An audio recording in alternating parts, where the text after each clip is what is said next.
Wednesday, sunny skies, 31 for the high. Tuesday probably being the warmest day of the week. Wednesday, partly sunny, 25 for the high temperature. Bitter cold will stay with us Thursday, Friday, and Saturday. From the Saliga Heating and Cooling Weather Center, I'm meteorologist Dave Murray on 104.1 FM, KMOX. And I'm Scott Jagow, KMOX News. Traffic from the MichaelsFlooringOutlet.com Traffic Center. Well, we're still working with this crash in North County. The ramp from westbound 270 to New Florissant and Graham Hanley is still closed because of the earlier crash. Like I said, they're still out there working it, so you cannot get off at that exit ramp. Signal problems in North County, 270, 367 actually, just north of 270 where the signals are. I can't tell if they're on red flash or just out, but you have to treat it as a four-way stop. Interstates are very lightly occupied this evening, just like they were this morning, but now the sun is setting. Just pay attention to possible refreeze, but MoDOT and IDOT made pretty good headway today. These highways are in great shape compared to this morning, so still seeing some slow traffic in the interchanges on the ramps, like 64 at 70 east of the Poplar, 64 at 255, 5570 at 255, and 270 at 255. Also 70 at 55, 70 in the Three Eyes over in Troy. So Illinois ramps over those interchanges may still be a little bit dicey, but like I said, interstates otherwise, we're in great shape. I'm Roger Brand in the MichaelsFlooringOutlet.com Traffic Center. It's time for a $98 furnace tune-up.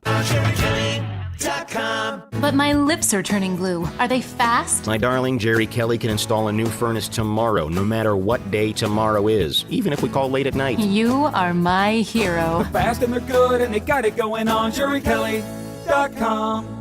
News, traffic, and the latest from the world of sports. This is Rush Hour Sports on 104.1 FM KMOX.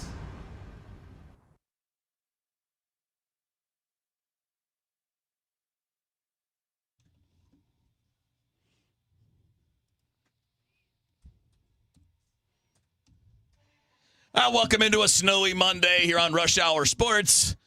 That's not an ideal weekend, and certainly not an ideal Sunday for anyone that had to leave the house, for any of us that have driveways and sidewalks to clear.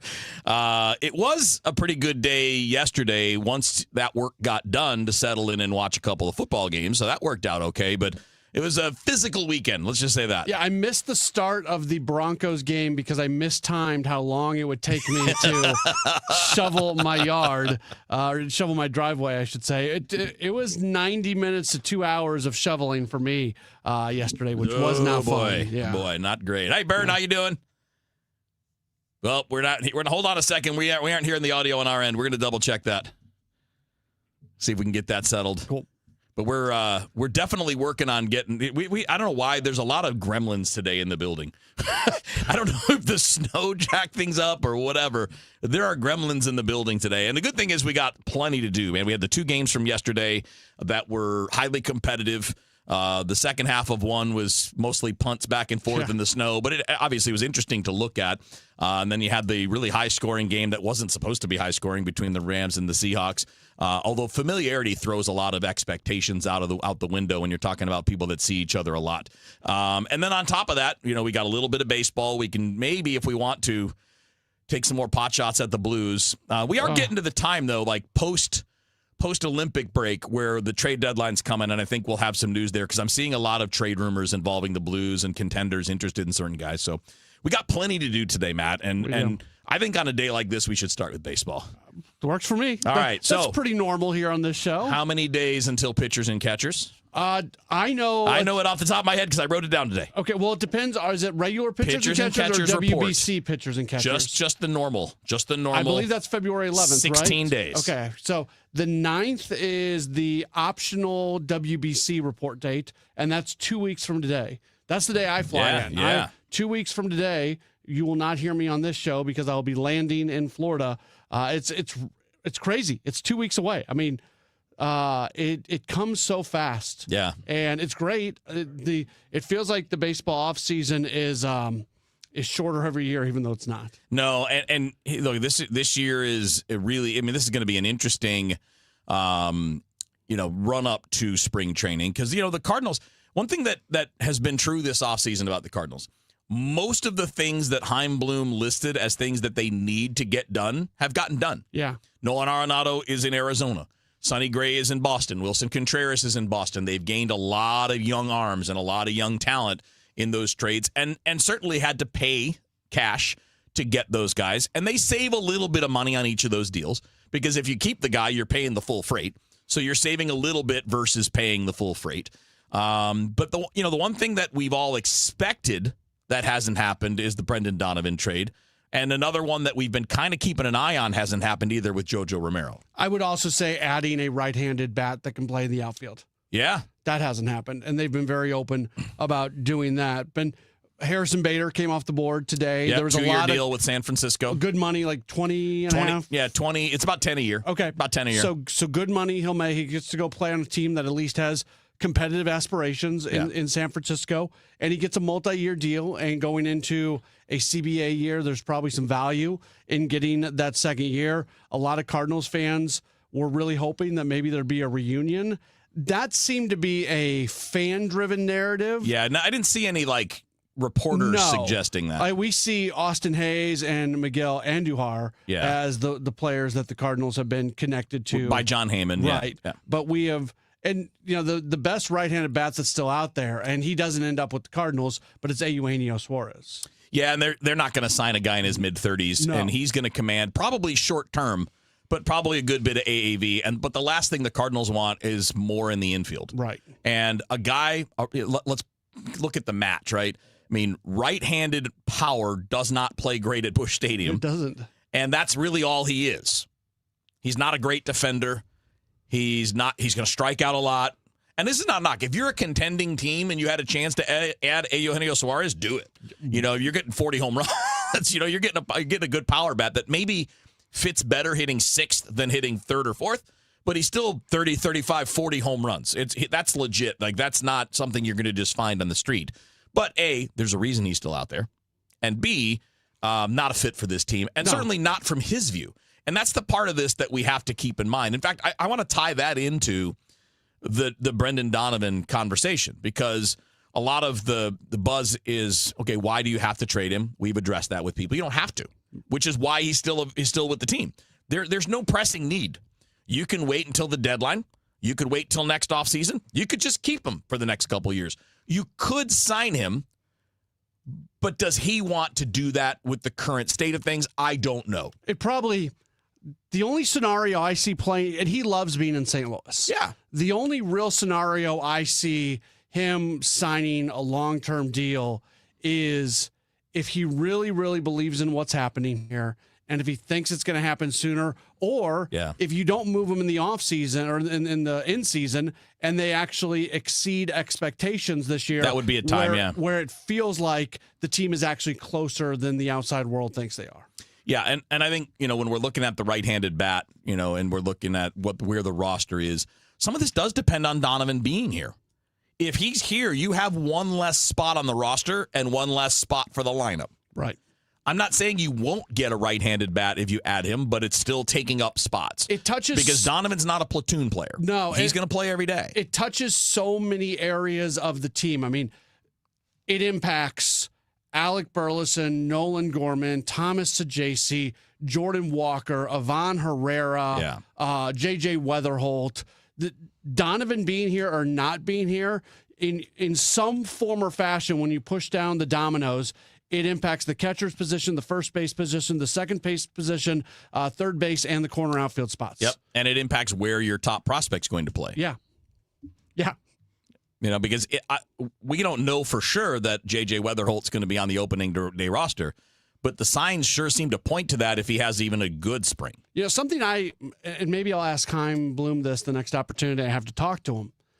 Would they be comfortable with a scenario where Weatherholt's in the lineup every day, but he's not playing the same position every day? I mean, where you bounce him back and forth between second and third, basically. Personally, I would rather make Donovan do that. I don't, but they won't. Because he's done it. I mean, I guess I don't know what they're going to do. Well, this is the thing. Yeah. You and I were texting yesterday, right? And I did this a couple times. So I'm going to put the blame on me, where I was talking about how they handled Donovan last year and how they handled Nootbaar, the injuries, and they just let guys go. But I got to keep reminding myself, it's not the same people in charge. It is the same manager, but that doesn't mean that the input from the front office is going to be the same. And we don't know yet which of those two things weighed more heavily in the decision. Yeah, I feel like whenever they play Donovan at third, it's because they don't have another option. Whereas when they play him at second and in the corner outfields, it's different. He's a good left fielder. Yeah. And he's a really good second baseman. So that's probably average to slightly below at third. Yeah, and that's why, again, I don't know what they'll do under the new regime, but if we apply some of the previous standards to what's going on now, which is flawed logic to even start, but it's all we have to go with. Right. If we were to apply that same logic, the reason I don't bring up Donovan as being the guy to jump between second and third is because it always felt like they didn't want Donovan at third. Yeah. Yeah. So, they've also had Arenado there for the last few years. That is true. So, there wasn't a lot of opportunity where you would slide him there. But even when Arenado was out and injured, it's not like they were jumping to put Donovan over at third. He was also hurt. He was. So, there's a lot going out here. And I just, what I hope is really simple, because I don't really have a rooting interest. I don't care if JJ Weatherholt plays second or third. I think he's going to hit no matter where you play him. I think he'll hit if you put him. I think he's like Donovan in the sense that wherever you put him in the field, he's going to hit.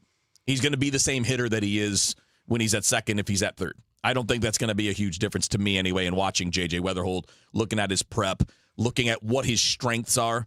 I don't think that will phase him very much. But, teams do try to give a little more stability to younger players so they don't have to handle things versus a guy. But then I say that, Donovan moved around when he was young. Yeah. So did Tommy Edman. Didn't seem to affect either one of them in terms of what they were, as a hitter, right? When they were a hitter, they were the same hitter in center field as they were at shortstop, as they were at second base, as they were in left field. Not that Donovan played all those. And it was really weird with Edman at one point. There was this big push on, we're going to find Tommy Edman a position, and he's going to stay there. And then baseball happens. Yeah. And your only choice is to send him out to center field, where he ended up being in more often than not at the end of his Cardinals tenure. So that you don't have to run away. Again, baseball happens. And if you've got a guy on your roster who can go play multiple positions, to put your feet in the concrete and let it melt around you that this guy's only going to play one position, that's never going to happen, because any manager is going to be like, oh, today this guy's out. Well, hey, I've got this guy on my roster and he knows how to play that spot. I will say that having Donovan here definitely creates some of the same issues for some of the same guys that we talked about last year. Yeah. And that's not an argument to get rid of him. It just points out that the manager is going to have to figure out, how do I get all these people in? And I said to you, and I don't think this will happen, this is just a hope, a worry maybe. I hope that it doesn't impact whether or not Weatherholt's here. I don't think it will. If he deserves to be here, he should be here. Yeah, I think the only way Weatherholt's not here is if he just plays himself completely out of a job in spring training. But at the same time, and there's going to be a lot of fans that say, who cares to what I'm about to say, because they're so down on Nolan Gorman. At some point, Gorman's got to have that everyday opportunity. And if not, move him. Yeah, that's right. They didn't find it for him last year. Right. And if you have Donovan again, depending on what happens, and there's still, look, if Jordan Walker does not have a good spring, then you've got Burleson out at right more. Then you can realign Gorman at first. Gorman at first and as DH. Yeah. If there's some other ifs that go in there. If Ivan Herrera is catching a whole bunch, well, then that opens up the DH spot more often. So there are still some dominoes that can be pushed down. But if Donovan's gone, there's a scenario where Gorman is either your everyday third baseman or he's a straight platoon third baseman and playing more than half the games, where if Donovan doesn't get moved and you want Gorman to play almost every day, it's going to be a creative thing. It's going to be third. It's going to be second. It's going to be first. It's going to be DH. Yeah. And I'm fine with all that. It's more about the at-bats. Get the at-bats and work with it. All right, let's talk prospects coming up next. We're not going to go into too many details, but just interesting that all of the top 100s are out basically by now. And the Cardinals are getting a lot of love in those top 100s. Keith Law's got a couple of guys in there really high. He's got Liam Doyle in the top 25, 26. You've got the MLB one out now. Baseball America's out. So we'll take a look at just the fact that this system is being looked at very differently now than it was a year ago. We'll touch on that next year on KMOX. I'm Ed Evans, CEO of Consumer Cellular. The big wireless companies say they have discounts for people over 55. But unless you're willing to sit on hold and ask, you're probably paying more than you should.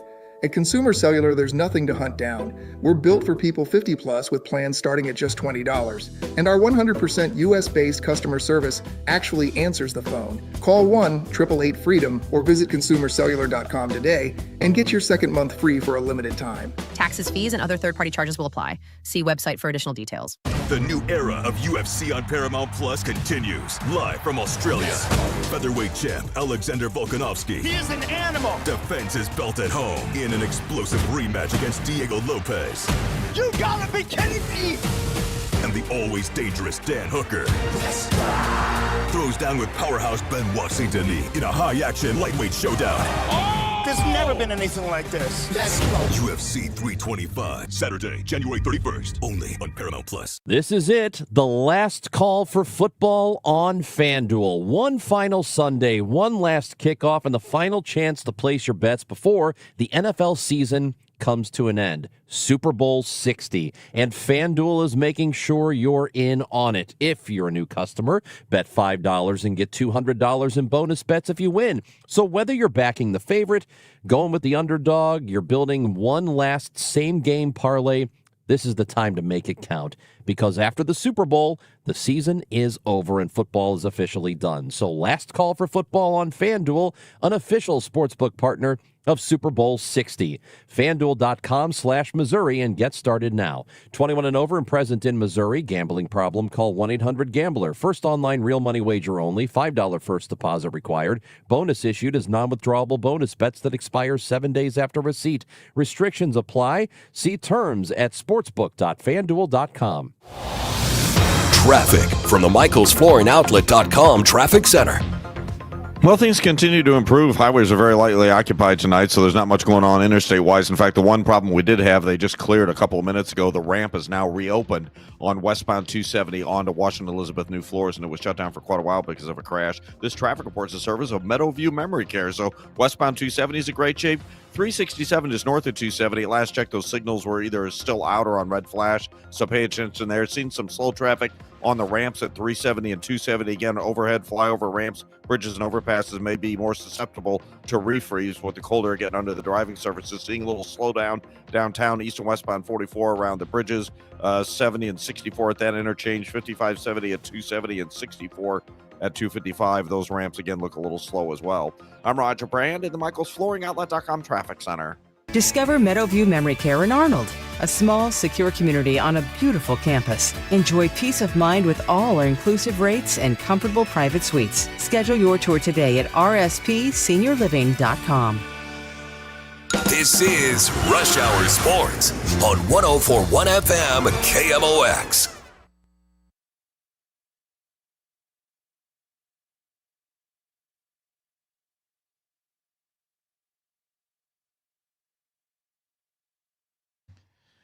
Monday on Rush Hour Sports. Matt Pauley, Kevin Wheeler with you here. Normally, Bernie's with us. We're having some technical problems. I don't know what it is. We have some gremlins in the system. When we were going to have Bernie on today on DGS, we had a similar problem and just had to jump on the phone. But being on the phone for an hour for a radio show is probably not a great setup. So we'll reschedule with Bern. We'll try to get him in either tomorrow or Wednesday, or we'll just go with Friday and stick on the normal schedule. But just so you know, if you're expecting Bernie, it's just a technical problem that I'm not aware of how to fix, and neither are any of the rest of us. We'll figure it out at some point, though. We'll get Bernie back into the mix. All right, so, Matt, again, prospects rankings don't mean everything, but like we talked about last week, J.J. Cooper from Baseball America did the research and showed basically what the success rate is for prospects based on where they rank within a top 100. Right. So just without redoing all of that and reintroducing all of the details and the numbers, let's just put it this way.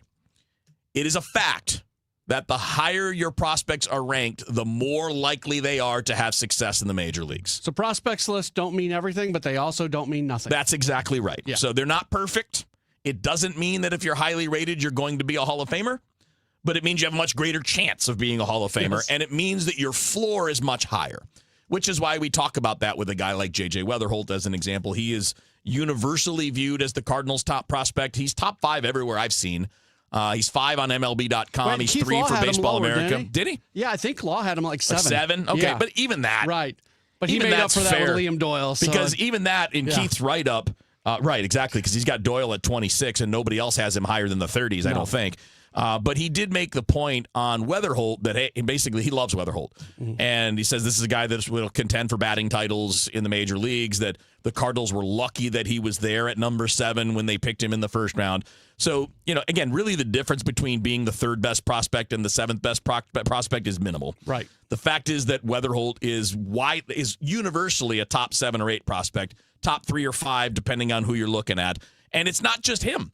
Joshua Baez has moved up in the rankings. Rainiel Rodriguez is one of the fastest rising prospects in the sport and one of the best young power hitters in the sport, especially when you consider his age. You got Liam Doyle getting a lot of love. Who am I spacing out on? Leo Bernal is in the top 100 and more toward the bottom of it, but he's one of the best defensive catchers in the minor leagues.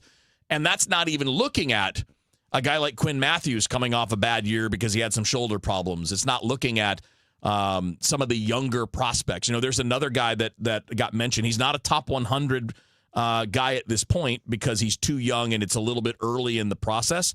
But I don't know if you follow the account on Twitter called Running from the OPS, but it's a guy that used to work for the Rays, and he does analytics content in Major League Baseball. And he listed Daniel Ortiz as one of the guys that he expects to be a fast riser this year. So these are his top 10 hitting prospects to follow in 2026 that maybe aren't top 100s now. And he's got Daniel Ortiz in there, and he's a young guy who was in A-ball. He's a power hitter with has a strong ability to pull the ball in the air. So there's more coming, which is the point. And it's been a long time since this team had the types of prospects that we're talking about. An all-around talent who could be an annual all-star in Weatherholt, power arm in Liam Doyle, power hitting catcher, power hitting outfielder with speed as well. These are the different types of tools that we've been dying to see come around. Some of these guys have been in the system, but they've also gotten better since the new group came in and overhauled the player development side. And Joshua Baez is the poster child for that, right? Because we thought he was going to be something, and then he just did very little at the beginning of his minor league career, and then boom, this past season, he takes off. And I think a lot of that can be connected to the infrastructure that was put in by Chaim Bloom and company as they started to redo player development, a process that is ongoing, and more things continue to be added. But yeah, that's to have. I'm not trying to be dismissive towards the types of players the Cardinals have developed, because there's been a ton of winning players who have helped this team win. Yeah. But there is a difference between a winning player and all-star caliber impact player. Yeah. And that's what seemingly is starting now. It has to come to fruition. Can't count those eggs yet. I get it. I'm not trying to do that, but the outside viewing of Cardinals prospects has not been where it's at right now in a pretty long time. And that's not counting some of the guys that are not quite ready to be ranked yet. In the top 100 by that I mean. So you look at some of the guys that they've acquired in trades, right? Like Yoiker Fajardo. He's not there, but he's a guy that has the kind of stuff that could put him there in a year. If Brandon Clark has one healthy year, he's a top 100 guy easy. Yeah, so this is why it's okay to be excited while also being patient. Right. Because I don't think any of us want to. I'm not authoring a celebration here. I'm not saying, look at the victorious Cardinals, let's start preparing for the next World Series. What I'm saying is a lot of arrows are pointing upward. That's good. Now we need to have the patience to see. And we're guilty of it too, guys. I mean, I know we're telling fans a lot, don't try to assume that what's happened before is going to keep happening. Mm-hmm. I had a Twitter exchange, nothing mean, just a Twitter exchange today with a guy who's like, are they going to mess this young guy up like the other guys? I'm like, well, it's not the same people. None of them are the same people. It's a whole new player development. They're leaning into tools that didn't exist in the organization before, technology that didn't exist. They're leaning into different ways of doing things. So we do have to be patient and allow that to happen before we can judge what it's going to look like. And I understand you're not celebrating anything right now. Let me celebrate something. Celebrate the fact that the organization is doing the things that they should be doing, the things that other organizations had passed them by on. Yeah. The decision making and just having the stuff to help guys be better. Like that's what I'll celebrate. Now it's not a parade around the city. We'll wait for a World Series on that one, but I'm perfectly comfortable taking a step back and celebrating the fact that so many areas that we had been critical of this organization, they have gotten back on the right track in a relatively short amount of time. And we should zoom out too, because we a lot of people in the market, media guys like us, fans too, we are hyper focused on the team that we root for and cover. Mm-hmm. But I've also covered the minor leagues league-wide and have spent years watching, understanding, writing about, reporting on prospects. And the teams that do the things that the Cardinals are doing churn out prospects year after year. Yes. Year after year. It's not that this is the first team to ever do it. It's just that they're using things and they're using tools that are starting to match up more with the teams that are successful on a regular basis in turning out not just good players, but some impact players as well. Yeah, and real quick, I know we got to the news, but Aaron says, I hope JJ is as good as advertised, but right now I have prospect fatigue. Okay, like you don't have to. We appreciate you tuning in, listening to us, but this is the story of the Cardinals right now. It's that they've got really promising players, legit promising players who are going to be part of the next version of this team that's winning at a high level. If you don't want to hear us talk about that, I'm sorry, but if you want to see this team win a World Series sooner than later, this has to work. What they're doing right now has to work, and I have confidence that it's going to work at least to a certain level.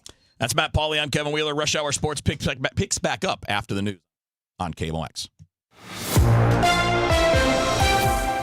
At 5:30, it is 16 degrees downtown at the Gateway Arch. Good evening, I'm Scott Jagow. This news sponsored by Michael's Flooring Outlet, the flooring experts, michaelsflooringoutlet.com.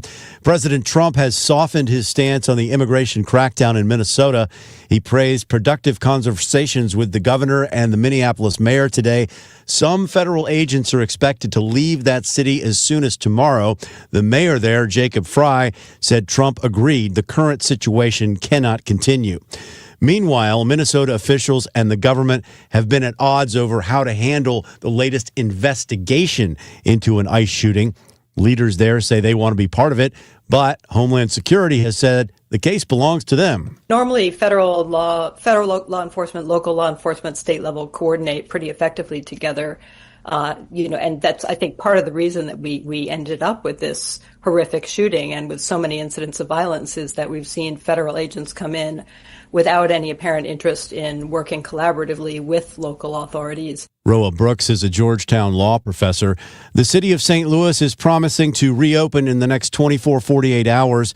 Mayor Kara Spencer had said the effort to plow residential streets for the first time in the city's history would be a learning experience. Streets Director James Jackson says with the help of emergency contractors, it's been seamless. First thing we were going to do was a center lane, and then on those residentials that were more similar to connectors, we're going to try to go pave curb to curb where we could. We're seeing a lot of that this morning. When we went out and observed, we saw that where we could, we were getting the center lanes open so that the residents could get out. From the KMOX business desk, Alton Steel said today it's closing after 25 years of operations. It'll affect about 250 employees plus contractors and vendors. The decision called incredibly painful by CEO Chris Irvin. He said the company would work to find new opportunities for people losing their jobs. Now your weather forecast for tonight. Clear skies tonight, 6 for the low, a slow rise in temperature after midnight. Tuesday, sunny skies, 31. We're ahead of the next Arctic cold front. Comes through Tuesday afternoon. Tuesday night, partly cloudy and 0. Wednesday, partly sunny, 25. Bitter cold stays with us Thursday, Friday, and into the upcoming weekend. From the Saliga Heating and Cooling Weather Center, I'm meteorologist Dave Murray on 104.1 FM. KMOX. Right now, 15 in St. Peter's, Florissant, and downtown at the Arch. I'm Scott Jagow, KMOX News. Hey, St. Louis City SC fans, mark your calendars now. The boys in red return to Energizer Park to kick off Season 4 Saturday, February 21st. And you could be there for the dawn of a new golden era of St. Louis soccer. Go to stlcitysc.com/tickets and reserve your seat now for the MLS home opener versus Charlotte FC. Limited quantities remain. See you soon, St. Louis. What if every time you spent money, you saved money too? With Achieve It Checking from Together Credit Union, you can do just that. Every debit card purchase is rounded up to the nearest dollar, and the spare change goes right into your savings. And here's the best part. Together Credit Union boosts your progress by matching qualifying savings, up to $8 a month. It's a free checking account that helps you achieve more automatically. Learn more, or better yet, enroll today at togethercu.org. Together Credit Union, federally insured by NCUA. Fairwinds River's Edge is more than a place to live. It's a place to belong. Come see why we have been voted Best Independent Senior Living Community for 4 years in a row by U.S. News and World Report. We think you'll like it here, and the experts agree. Come see us for yourself. Call to schedule a tour and complimentary lunch, or to learn more about our upcoming app university that can help enhance your everyday life. Find us online at fairwindsriversedge.com.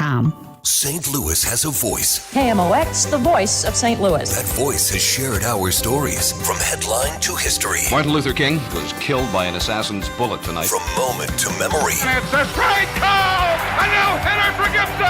Among those voices, Charlie Brennan. Well, we've got a lot to talk about, despite our listeners' letters to the contrary. Working at KMOX is an honor and a responsibility to represent this community. It's one we take seriously. KMOX, the voice of St. Louis.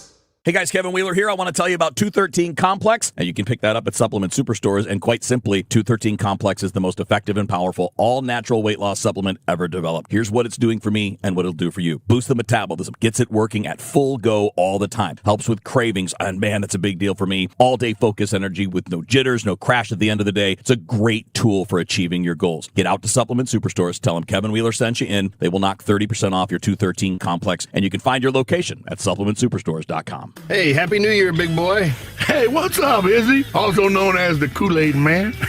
You got any New Year's resolutions? I got one, Eddie. I've promised myself to spend more time on that toasty warm, huge, heated outdoor patio of yours. It's nothing like having your coat off, drinking the coldest beer in town with hundreds of your family, friends. Man, it is a toasted patio, and that's a great resolution. And you know, thanks for not mentioning things like weight loss and health kick, and those would be hard in Fast Eddie's. It'd be hard to lose any kind of weight or take away from anything when you got the 5-pound Fat Eddie burger, the hot chick on a stick, that Big Elwood on a stick, and those succulent peel and eat shrimp. Yeah, I am not losing any weight hanging around your place. I learned it's a lot easier just to make those resolutions simple and fun, buddy. Man, and that's easy. You're right. That's a great resolution. So make your resolution fun. And head on over to Fast Eddie's Bon Air. You know where to go across that big, beautiful Clark Bridge and come into Alton, Illinois. So like Mr. Shannon always said, if you're 21 and in the mood, we'll see you at Fast Eddie's Bon Air.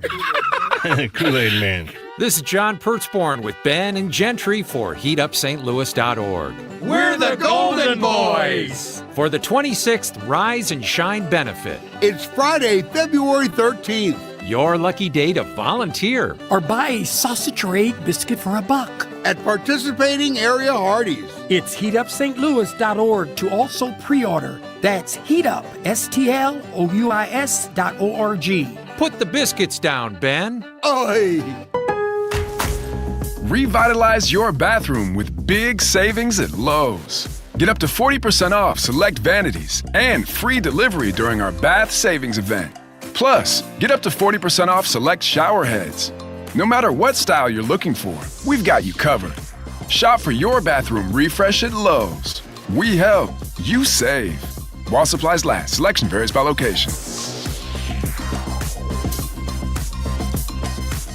My name is Whitney Allen. I am a widow. My husband, Ryan, died. We never thought in a million years we'd have to use life insurance. The unexpected happened. With Ethos, it is so fast and easy. It's 100% online. You can get a quote in seconds, apply in minutes, and get same-day coverage. No medical exams, and you can get up to $3 million worth of coverage through Ethos. Get your free quote at ethos.com/radio. That's ETHOS.com/radio. Time spent on application may vary. Online health questions required. I'm John Morgan of Morgan & Morgan. If you've been injured in a car accident, call America's largest injury law firm. For over 35 years, my mission has been to deliver more for our clients, to deliver more for you. Injured? Visit forthepeople.com for an office near you.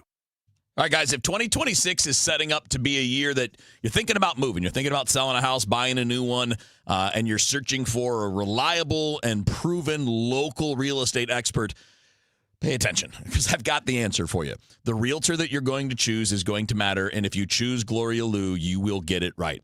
I really have enjoyed getting to know Gloria, getting to know about their proven systems and how their written guarantees work. And, you know, look, it's just simple, man. With Gloria Liu at Your Home Sold Guaranteed Realty, you get results. It's your home sold or she'll buy it. So if you want to make buying and selling really easy, check this part out, because this is what makes it work for Gloria. She has over 24,000 buyers in waiting. So when you have that many possible buyers lined up, your home might already be sold. And, you know, look, they get you top dollar. They boost your profits, and they sell fast. In fact, Gloria closes a home sale just about every other day, and there are agents out there that are closing 4 or 5 a year, and with Gloria, it's every other day, and she will guarantee in writing to sell your home at 100% of market value, or she will pay you the difference. So this is simple. If you're in the market and you're thinking about the spring, don't wait. Start the prep work and make the call now. 314-325-6888. That's 314-325-6888. Or visit GloriaHasTheBuyers.com. And as always, seller and Gloria must agree on price and possession date. This is Megan Lynch. 250 doctors go to Ophthalmology Associates. That's why I trust them. Ophthalmology Associates, 314-966-5000 or youridoc.com. Nothing makes a gathering great like Eggland's best eggs. They're just so delicious with better nutrition, too. For us, it's eggs any style, as long as they're the best. Eggland's best. Better taste, better nutrition, better eggs. Traffic from the MichaelsFlooringOutlet.com Traffic Center. Well, not much traffic to worry about on the highways tonight. This traffic report's a service of the Sandberg Phoenix Law Firm. We do see a little bit of a delay, though, westbound 270 approaching 367. On 367 just north of 270, we have signal problems. It looks like it's impacting southbound more than northbound in the area there. Also, Halls Ferry at Leisurewood, Halls Ferry at Lindbergh. Lindbergh more so than Halls Ferry, but backed up traffic at that intersection right now as well. Downtown, still a little slow around the Poplar, 64 at 70, 64 at 255. 55, 70 at 255, 270 at 255 doesn't look as bad, and there's some slow traffic on those ramps in Troy at the Three Eyes as well right now, and also it looks like maybe those ramps on 270 at 364 as well. I'm Roger Brand at the MichaelsFlooringOutlet.com Traffic Center. Sandberg Phoenix serves your business in litigation, intellectual property, and products liability. We're more than a law firm. We're committed to your success. Learn more at sandbergphoenix.com. The choice of a lawyer is an important decision and should not be based solely on advertising. This is Rush Hour Sports on 104.1 FM KMOX.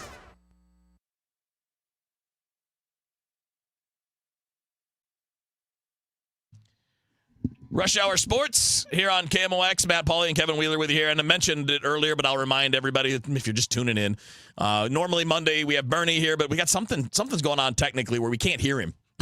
Minor detail for radio. We can see Tiny him. detail. Yeah, we can see him, and we know it's connecting, but for some reason the audio is not connecting, and we don't know exactly what those problems are how they're being caused, but we're working on it. We'll get it fixed, and we'll get Bernie in here. If not, tomorrow or Wednesday, we'll obviously for Friday, for our normal Friday show. Also, a programming note for those of you who are locked in for the Billikens Coaches Show on Monday nights at 6 o'clock. That has been canceled this evening, so we'll have a full 2-hour edition of Sports Open Line. Awesome. What do you got tonight? We got a few guests on. We're going to go through some of what Chaim Bloom said to Tom. We always do that on Mondays. Yeah, that's good stuff with Chaim yesterday. Yeah, so we'll do all that. But yeah, it'll be fun. All right, so let's jump into a little bit of football here, and then we'll do what we did last week, and we'll close on the Blues. Because the games were really competitive, and in that way, very entertaining this weekend. Yeah. And I'm not thrilled with the fact that we now have the Patriots in the Super Bowl again. This is something I did not bring up on DGS, but I had it on my notes for DGS. So in each of the last 9 Super Bowls, we have seen the Chiefs, Patriots, or Rams, or a combination of the two of them in the last 9. Yeah. And all you guys that are football fans are like, parity. There's no parity in the NFL. There's financial parity, but there is no competitive parity. We see the same teams every year at the end of the year, and that's been true since I was a little kid. And you get because you go back to the 80s, it was always the Niners, and then eventually you had a different one. The NFL is the king of dynasties where it's the same teams all the time. And we've talked about it before. I think this comes down to one of two things.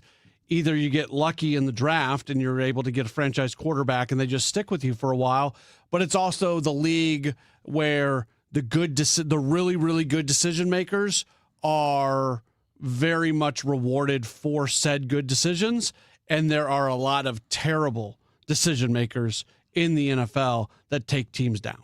I mean, you look at as much as we want to spend time on the teams that are always really, really good, there are just as many teams that are really, really bad every single year. Mm-hmm. And like the New York Giants recently have been one of those. Watch that team. They've got a smart dude now in John Harbaugh. He's going to lift that team, and they're going to be okay. That's not a great example because it's not that long ago the Giants won a Super Bowl, but the Jets can't get out of their way. The Bengals can't get out of their way, even with a quarterback. Well, in most of the bad teams' cases, it's bad ownership. Yeah, the Browns can't get out because the owners are own. morons and they don't hire good people, and that's what. I mean, I'm a Lions fan. It took until Martha Ford was no longer with us, and then her daughter took over. Her daughter-in-law took over, and now you have somebody who's at least competent in terms of hiring. And some owners are just bad at that. Well, coaching candidates in Cleveland are literally pulling out of the process because they want them to fill out essays. That's what the current coaching search that is going on right now. They have had multiple individuals pull out of that search because they're taking personality tests and they're filling out essays. I mean, they're giving them the SAT. That's what they're doing, where just make good football decisions. Yeah. It's not that hard, yet they make it really, really hard. Very much looking forward to the football side of the Super Bowl. I don't love the names. You know, I mean, again, it's the same names. Now, Seattle's not been in there that much recently, but, again, having the Patriots there. But it's a different Patriots team, so I completely get that. And it's not going to make me hate the Super Bowl. In fact, I'm really curious about this one. I really like Seattle initially, but I'm going to give it, probably a week and a half before I start to really come to any serious opinions. Yeah, I trust Drake May more than I trust Sam Darnold, but I trust the Seahawks as a team more than I trust the Patriots as a team. It's pretty close, though. Yeah. They're very similar in terms of strong defensive coaches, right? I mean, this is the year of defensive coaches with Vrabel and McDonald. Mm-hmm. You're seeing teams that are deep, that are balanced. I don't think it's a mismatch by any means, but yeah, I think the way you categorized it is pretty close to nails. Yeah, and I think the Patriots, even though they're the Patriots, like Mike Vrabel is such a likable person, like just the way he goes. And I think Drake May is really likable. This is people who don't like the Patriots, I think, don't like the Patriots because of the It's Belichick, the history. No, Brady. it's the history. Yeah. This group, and I hate saying this on the air in St. Louis because I hate the Rams, as I should. Yeah. The Rams, Sean McVay, super likable. Matthew Stafford, super likable. Look, it's not about any of those people. It's the owner. Right. But that's what makes it tough, because you look at these teams. I want to really dislike New England, but they got some people on there that are easy to root for. So we got to, this is, and we'll close the football on this. I hate the 2-week layoff. So do I. I understand it. I understand the logistics of it. I understand that you want people to be able to travel, players and teams, and everybody have families that they're trying to travel, and it's easier to do in 2 weeks. I get all that, but I just hate it. I think it kills the momentum of the playoffs. I think this is not a sport meant to have 2 weeks. Plus, we just get bombarded by every nonsensical angle that people can come up with, and it's like, it's not that complicated, guys. It's just a football game. There's nothing more about this one than any other one. It's just the last one. But yet we're going to be bombarded for 2 weeks with every damn angle you can think of and more. Yeah, maybe 15 years ago, 10 years ago, they didn't do. There was 1 year for whatever reason the calendar. No, there was a stretch where they alternated. Yeah. And they did not do that week off, and it was wonderful. And it actually, for the teams, I actually think it's better because you're on a plane today to get to wherever you're going. Like you don't have time to catch your breath. Yeah. And now the coaches will tell you this week is the week where they do all their prep for the game because they know next week's chaos. Yeah.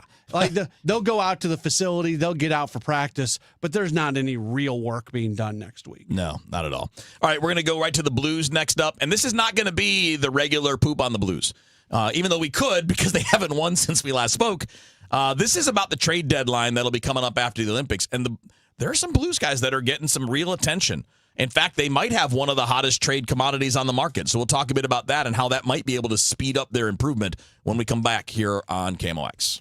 Hey, I'm Mike Slater. My dad passed away at the age of 63. It's out of nowhere. Had a stroke. Super hard, obviously, for the whole family, but my dad had life insurance. This is why I have life insurance for my family, for my wife and 4 kids. And the best place to get life insurance is ethos.com because you can do it in 10 minutes. And there's no medical exam and no blood test, just a few health questions. Get life insurance in 10 minutes so your family is protected. Ethos, ETHOS, ethos.com/Mike.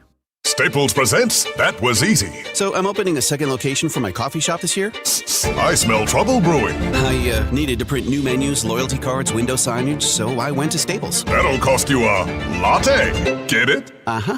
Actually, I saved $100 on my print order, and everything looks amazing. Well, grind my beans and call me impressed. Staples made it easy. If your business needs to print, let's go Staples. That was easy. Offer valid in-store and online. Ends 1/31. Exclusions apply. Visit staples.com/print for details. Renewal by Andersen is the #1 window and door brand for customer service. Schedule your free inspection today. Call 877-WINDOWS. That's 877-WINDOWS. Or head to rbastl.com. SSM Health welcomes the St. Louis Golf Expo January 30th through February 1st at St. Charles Convention Center. Buy big brands with Pro-Am Golf, test your skills, and win prizes while they last. VIP tickets at stlgolfexpo.com. Thank you, St. Louis, for making Genesis of St. Charles your most trusted and #1 Genesis dealer in Missouri for 2026. We know your time is valuable. That's why every purchase comes with 3 years of complimentary Genesis Service Valet. Unlock your e-price and save. That means complimentary vehicle pickup and delivery, plus a loaner vehicle at no additional cost. Or want something new? We'll bring the test drive to you. Visit genesisofstcharles.com today. Based on GMA sales records for 2025. See dealer for details. Traffic from the MichaelsFlooringOutlet.com Traffic Center. Well, interstates are in pretty decent shape. We do have some slow traffic, though. It looks like both directions right now on 255 through the 64 interchange. I was talking about earlier about those ramps being sort of maybe partially iced over or a little bit tricky. And same thing, 64 at 70, still seeing some slow traffic there, but definitely 64 at 255 rather at 64, seeing the biggest delays of any of the ramp interchanges. And again, those are mainly on the Illinois side where we're seeing those kind of issues. Seeing a little slowdown westbound 64 at Bellevue and then right at Hanley. The signal problems on 367 north of 270 to watch out for as well. That westbound slowdown we had there has thinned out. I'm Roger Brand in the MichaelsFlooringOutlet.com Traffic Center. Rush Hour Sports continues on 104.1 FM, KMOX.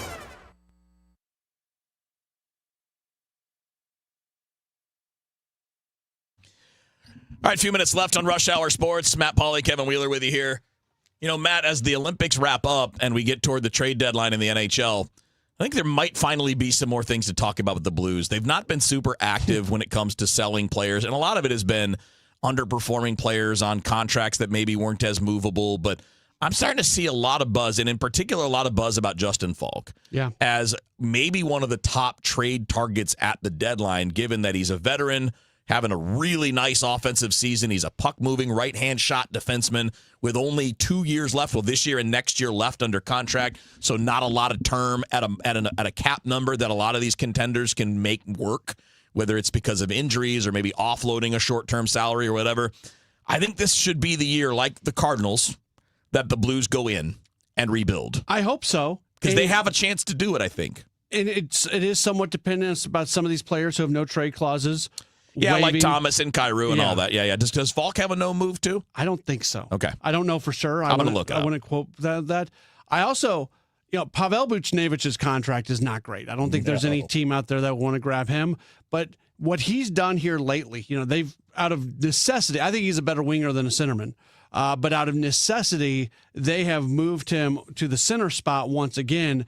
And in a very underperforming year, even in some games where the team is losing, that line and him are playing some better hockey.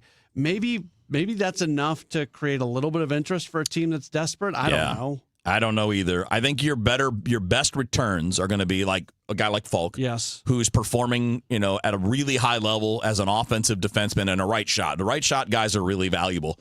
And then, they've got some guys like Thomas. I know Thomas is getting a lot of buzz, and I know Kyrou does as well. But I think Thomas is considered the more valuable trade chip, even with the $8 million salary.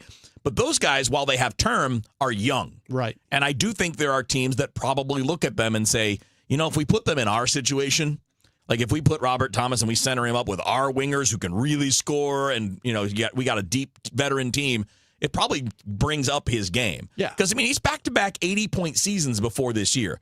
So it's not like Robert Thomas is by any means a washed-up commodity. He's really talented. I just don't think this team fits together very well. No, it's a bunch of puzzle pieces from different puzzles, and good way to put it. And that's kind of the problem here. And by the way, Falk has a limited no trade clause, so he can submit a list of 10 teams or 15 teams he doesn't want to go to. Okay, so you're not trading him to teams that aren't playoff contenders. I'm sure there will be a lot of contenders on his list. Yeah. So when it's only 15, I don't think that's going to be a hindrance whatsoever. I also think the same thing can be said largely about Jordan Kyrou, that there's going to be some teams out there that look at him and his goal scoring ability and say, we put him on a line with a couple other talented dudes in a situation where he doesn't have to have any leadership responsibilities inside of the locker room, that you might unlock something with him. Yeah, I think that this is something where I think it's fair to say the Blues and Cardinals have been the same in recent years. Too passive in turning the page. They've both tried to play the middle ground. We want to retool on the fly. We don't want to rebuild. And the Cardinals finally hit the realization, nope, we got to rebuild. And I think that's where the Blues are. And it's not a full tank. I'm not talking about tearing the whole thing down. You clearly need to change the core up. Yeah. And you need to add different personalities. And maybe you get more out of the guys you keep by switching some things around. Maybe. This core is not going to win at a high level, so why try to do it anymore? Very simply put. And again, I think both the Blues and the Cardinals played the same idea. Maybe we can do this and still be competitive at the same time, and it ain't working. It's not working. So do it better. And by that I mean do the bigger rebuild. Move the players you can get value for. Right. And change the core. And I don't care if you sell pennies on the dollar, because sometimes you're buying cap space. So go buy your cap space and do something with that at a later time. Yes, completely agree. All right, bud, have a good show. Thanks. You got Sports Open Line coming up after the 6 o'clock news here on your home for the Cardinals, KMOX. Time now for today's Spotlight on Tech, sponsored by Ethos. Artificial intelligence could see some hiccups in 2026. A Deutsche Bank analyst note warns that this year will be AI's hardest year yet due to three themes: disillusionment, dislocation, and distrust. Deutsche says businesses are frustrated by the slow move of AI from testing to production, while the industry faces component shortages and anxiety from the public over the impact of AI on jobs. I'm Jason Brooks. At LendSeek, we know running a business takes heart, hustle, and sometimes a little help. That's why we stand with you with our exclusive AI lending platform, connecting you to over 100 funders. If you've been in business for at least 2 years with a minimum annual revenue of $500,000, you can get up to $1 million in funding in as fast as 24 hours. No collateral, no prepayment penalties, no red tape. Apply today with no cost or obligation at lendseek.com. That's LENDSEEK.com. Well, good morning, kiddo. I love that you're home from college. I've missed you. Still taking your Nature-Made vitamins? Every day. A multivitamin and a probiotic. You better be taking yours. Still looking out for me, Mom. I'll never stop. Made to care for you every day. Nature-Made, the #1 pharmacist-recommended vitamin and supplement brand. Find us in the vitamin aisle, based on a survey of pharmacists who recommend branded vitamins and supplements. Hola, amigos! Kiddos, it's a big noise. Brad Evans from BetMGM tonight. Listen Monday through Friday starting at 6 p.m. Eastern on Westwood One Sports as we cover the biggest sports stories from coast to coast. Get insights on the NFL playoffs, college basketball conference races, and more. Download the Odyssey app now and listen from anywhere. BetMGM tonight, live and interactive, presented by BetMGM. Tune in, Team Huevos. At Graybar, we know your time is money. That's why our services go beyond parts and products. With kitting, pre-assembly, wire carts, and Graybar smart reels that keep you moving. We stage materials and manage logistics so you can spend less time sorting and more time installing. And with locations nationwide, we deliver when and where you need it, working to make your job easier every step of the way. Yep, Graybar does that. Big game, big screen, big energy at Ballpark Village, Sunday, February 8th. Enjoy the big game like you're in the end zone, featuring in-arena touchdown celebrations, fan cams, contest VIP packages, and more hosted by RDJ and DJ Dex. Save up to $10 on tickets with code KMOX. Tickets and event details at stlballparkvillage.com/events. For more information, KMOX.com/events. Traffic from the MichaelsFlooringOutlet.com Traffic Center. Well, traffic hasn't been bad tonight, especially on the interstate, so they're pretty clear, although watch for refreeze during the overnight hours. Temperatures aren't going to drop much, but without the sunshine, stuff that was melting is probably going to refreeze because we're not even going to get anywhere near freezing. Still have signal problems, I believe, on 367 north of 270. Seem to be primarily impacting the southbound drivers. Still seeing some slow traffic on Lindbergh, both sides of New Halls Ferry, running northbound and southbound or east and westbound, depending on how you're looking at it. 44 at the Poplars, a little slow. North 55 at Potomac looks a little busy. Still seeing slow traffic. A lot of it in this interchange was 64 and 255. North and southbound 255, and the ramps east and westbound 64 onto it look pretty slow, so they may be getting a little icier than some of the others. I'm Roger Brand at the MichaelsFlooringOutlet.com Traffic Center.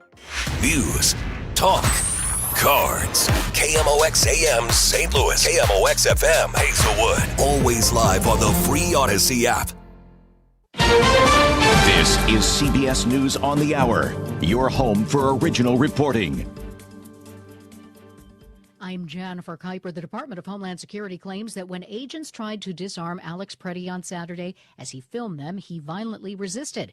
Video from the moment appears to contradict those claims. Preddy was shot to death. After a call with President Trump, Minneapolis Mayor Jacob Fry says an unspecified number of federal immigration agents will leave the city beginning tomorrow. CBS's Ed O'Keefe. Now we have Tom Homan, who is extensively known as the White House border czar, going into Minneapolis to not only oversee operations when it comes to those ongoing immigration operations, but then the broader Trump administration goal of rooting out alleged fraud in blue states, beginning with Minnesota. CBS's Camila Montoya Galvez reports. Some officials at the Department of Homeland Security, including ICE and Border Patrol, are growing increasingly concerned about some of the allegations and comments that Secretary Kristi Noem of DHS and other top Trump administration officials have made in relation to the shooting of Alex over the weekend. The storm, blamed for at least 19 deaths in several states, has been moving off the northeast coast. The Southern Plains is still frozen, and in Blythewood, South Carolina, this midwife had to take a chance when a client went into labor. Navigating these roads have been pretty crazy. My car was covered in ice, so it took me a while to even get out of the house, and just coming down the road has been pretty slick. CBS's Jason Allen in Oklahoma. 3 inches of ice and snow all packed down, so that makes travel very difficult. The impact it has on cities here like Oklahoma City and is further to the south in Texas, a lot of stuff is still just shut down, right? Schools are closed, offices are closed. The University of Mississippi has canceled classes this week due to ice and power outages. Health officials say major data gaps in CDC measles surveillance are hampering the response to the largest U.S. outbreak in more than 30 years. CBS News medical contributor Dr. Celine Gounder. Imagine trying to stop a measles outbreak, but the data that tells you who's vaccinated and who's not is months out of date. That's the situation researchers uncovered when they reviewed CDC data in 2025. A team led by Professor Janet Freelich a law professor at Boston University, audited the CDC's public data catalog. Looking for a cool job? The British Antarctic Survey is looking for people to help keep their research stations running. No science degree required. Rothera Deputy Station Operations Manager Mike Bryan. We need chefs, we need vehicle operators, we need boat handlers, we need mountaineers to help people move around safely, we need plumbers, we need joiners, we need builders. This is CBS News. Real crimes, real justice. Follow and listen to 48 Hours on the free Odyssey app or wherever you get your podcasts.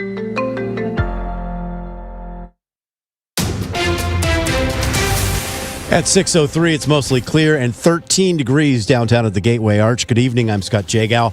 Our top story, what next with the plowing of the streets in the city? Streets Director James Jackson says the focus remains the main routes, secondary, and hill routes while they make their way towards residential. However, he says they cannot plow their way down to the pavement due to speed humps and steel plates. So what does clear that last inch of snow? Salt. Our focus is on making sure we get as much out as we can, and we're going to continue to salt up until about 5 p.m. this evening, because what we don't want to have happen is we don't want to have this aging out, creating liquid that turns into ice after 7, 8, 9 p.m. The city says they will not be making salt available at firehouses for the rest of this snow event, as they need to make tweaks to their pilot program to ensure people aren't taking advantage of it. Sean Malone, KMOX News.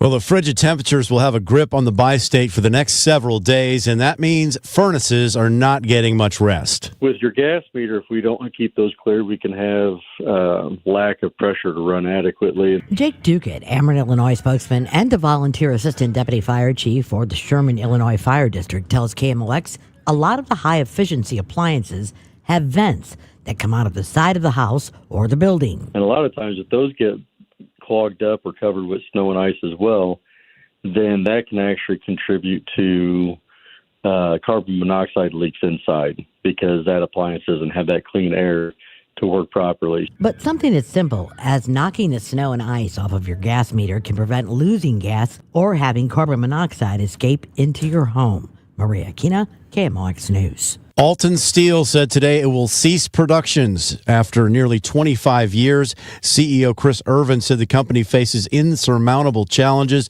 They include aging infrastructure, market competition, and industry consolidation. He called it an incredibly painful decision. The closure impacts about 250 workers plus contractors and vendors. The company says it will work with state officials and other local employers like U.S. Steel to find jobs for those let go. It is 6:05. Roger Brand with an update on the roads from the Overhead Door Company of St. Louis Traffic Center. Well, Scott, it's been a great evening. This morning was very light traffic-wise, and so's tonight. So just watch it, as you just heard in the news report there, about the possibility of refreeze during the overnight hours since the sun is set. Just seeing a few slowdowns right now. Northbound 170 past Highway 70, southbound 367 up north of 270. There's signal problems there. Eastbound 64 at Hampton, westbound 64 the ramp to north 170 looks a little heavy. 44 at the Poplar downtown's a little slow. The biggest slowdowns don't look as bad now as they did 10 minutes ago, but north and southbound 255 at 64, that interchange appears to be maybe the most treacherous or dicey as far as road conditions, because that's the slowest of the interchanges on the Illinois side, and we've had slow going at a lot of those all evening long. 370 at 70, a stall reported at the ramp there, and there's a little slowdown, it looks like, westbound to eastbound out in St. Charles County right now as well. I'm Roger Brand in the MichaelsFlooringOutlet.com Traffic Center. Clear skies tonight, 6 for the low, a slow rise in temperature after midnight. Tuesday, sunny skies, 31. We're ahead of the next Arctic cold front. Comes through Tuesday afternoon. Tuesday night, partly cloudy and 0. Wednesday, partly sunny, 25. Bitter cold stays with us Thursday, Friday, and into the upcoming weekend. From the Saliga Heating and Cooling Weather Center, I'm meteorologist Dave Murray on 104.1 FM, KMOX. Chilly evening right now, 13 in St. Peter's, Florissant, and downtown at the Arch. I'm Scott Jagow, KMOX News. Come on, let's get going now. From KMOX Sports. We're primed and ready. All day, baby. Man, let's go. This is the Gray Bar Sports Open Live. Gray Bar, your distributor for electrical and datacom needs on 104.1 FM, KMOX. We have arrived to a new week. It is a Monday edition of a Gray Bar Sports Open Line right here on KMOX. Welcome into the show. My name is Matt Pauley. We've got you for a full 2 hours tonight. For those of you who are tuning in, looking for the Billikens Coaches Show, well, like most of our St. Louis community over the last few days, it has been canceled for tonight because of the bad weather and the roads and everything. So we'll be with you for a Sports Open Line. I'm very happy to be with you. Hopefully you are staying safe as the temperatures drop into the night. I'm sure roads might get a little bit more dicey as stuff starts to freeze over a bit. I am watching a fire truck drive down the roads just outside of our KMOX studios in downtown St. Louis. They've got new stuff up on the TV showing the salt trucks and everything. So all things considered, when you compare the response to the roads, compare this one to what we saw last winter, everybody's doing a pretty solid job. So kudos to all the various folks. Not perfect.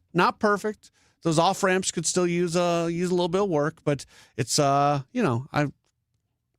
give at least a B+ grade to, because I'm sure they really care what I think, but I give at least a B+ grade to the good street folks in throughout the area. And I know there's a lot of different municipalities and government agencies and everything that are involved in that. But we are not going to spend the next 2 hours talking about the roads in St. Louis. Instead, we're going to talk sports. And we've got a few guests that are going to be on the program on one of these days where the SLU Coaches Show gets canceled. Appreciate people saying yes at the very last minute to pop it on. We'll have a couple local TV folks on here during this first hour. Corey Miller from Channel 5 is going to join us in about 10 minutes or so. And then Grace Sabar from Channel 4 is going to join us at about 6:35. So that's the schedule for this hour. Also, this will probably take 2 segments. I'll probably do this between the final segment of this hour and the first segment of next hour. Something we always try to do on Mondays is go back through what Cardinals president of baseball operations Chaim Bloom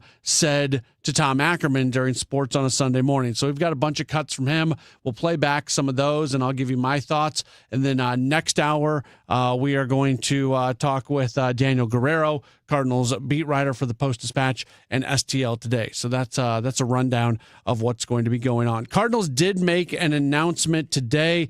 They announced the 27 non-roster players that are going to be coming to spring training during big league camp.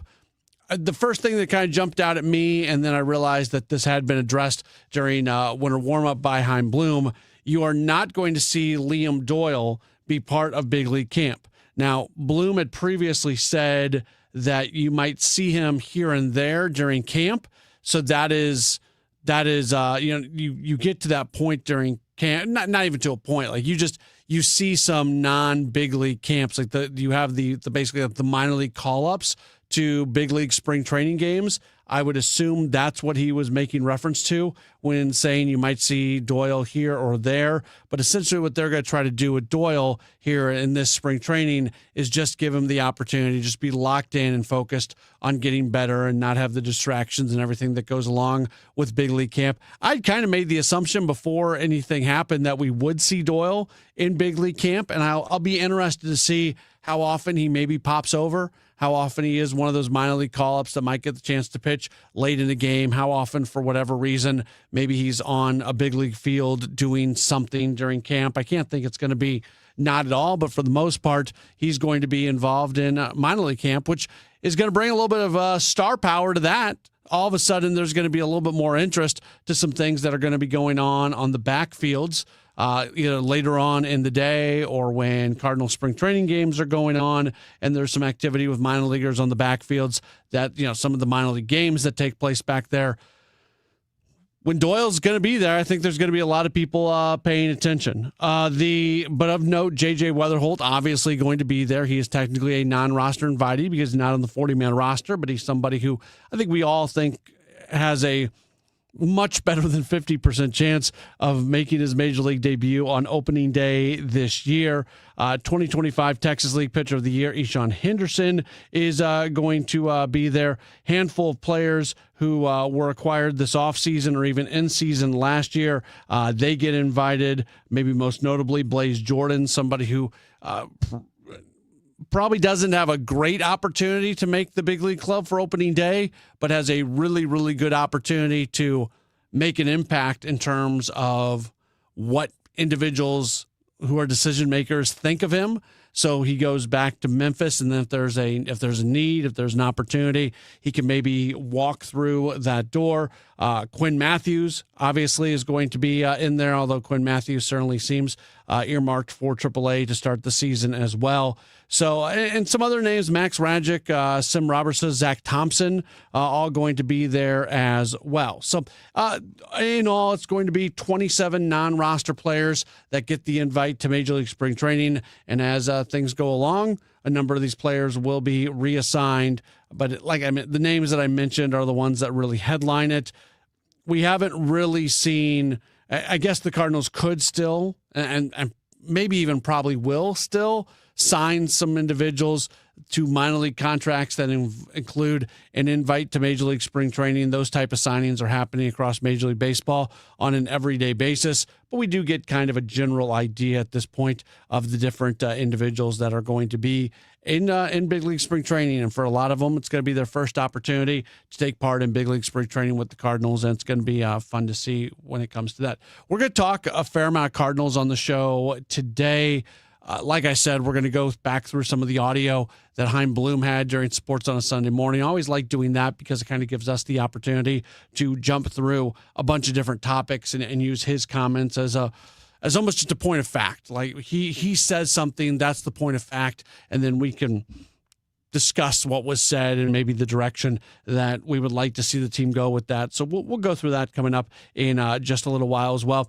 We will touch on this later on in the show for sure, but in case you missed the news, because this is somebody who a lot of Cardinals fans had been hopeful that maybe the Cardinals would do something with and potentially bring back, and now we know that that's not going to happen. Harrison Bader has signed a 2-year deal with the Giants. He's going to make just over $20 million per year, or for over the deal, so just over $10 million per year. Happy for Bader. I never thought there was that big of an opportunity of him coming back to St. Louis, just because, not because I have any inside information, but just because the MLB insiders out there, they know what they're doing. They know what they're talking about. They know what teams are talking with what players. They're connected to agents. They're all of that. And whether it's Ken Rosenthal or John Heyman or JP Morosi or Jeff Passan, there had been basically nothing connecting the Cardinals to Harrison Bader this offseason. So I took that as either they're just keeping it very quiet or it's not likely to happen. The two names that we do hear the Cardinals connected to, and I would be in favor of either of these guys, Austin Hayes and Miguel Andujar. Each of those guys are right-handed bats. Each of them can play in the outfield. They make a lot of sense. But yeah, we'll definitely touch on the Harrison Bader thing coming up later on in the program. For now, we are going to take ourselves a break. And when we return, we're going to talk with our guy, Corey Miller from Channel 5. Talk to him a little bit about the Cardinals, Blues, SLU basketball, and maybe some Olympics as well. That's going to be coming up on Channel 5 before we know it. That conversation with Corey, it's on the way next as we roll on with the Gray Bar Sports Open Line on KMOX.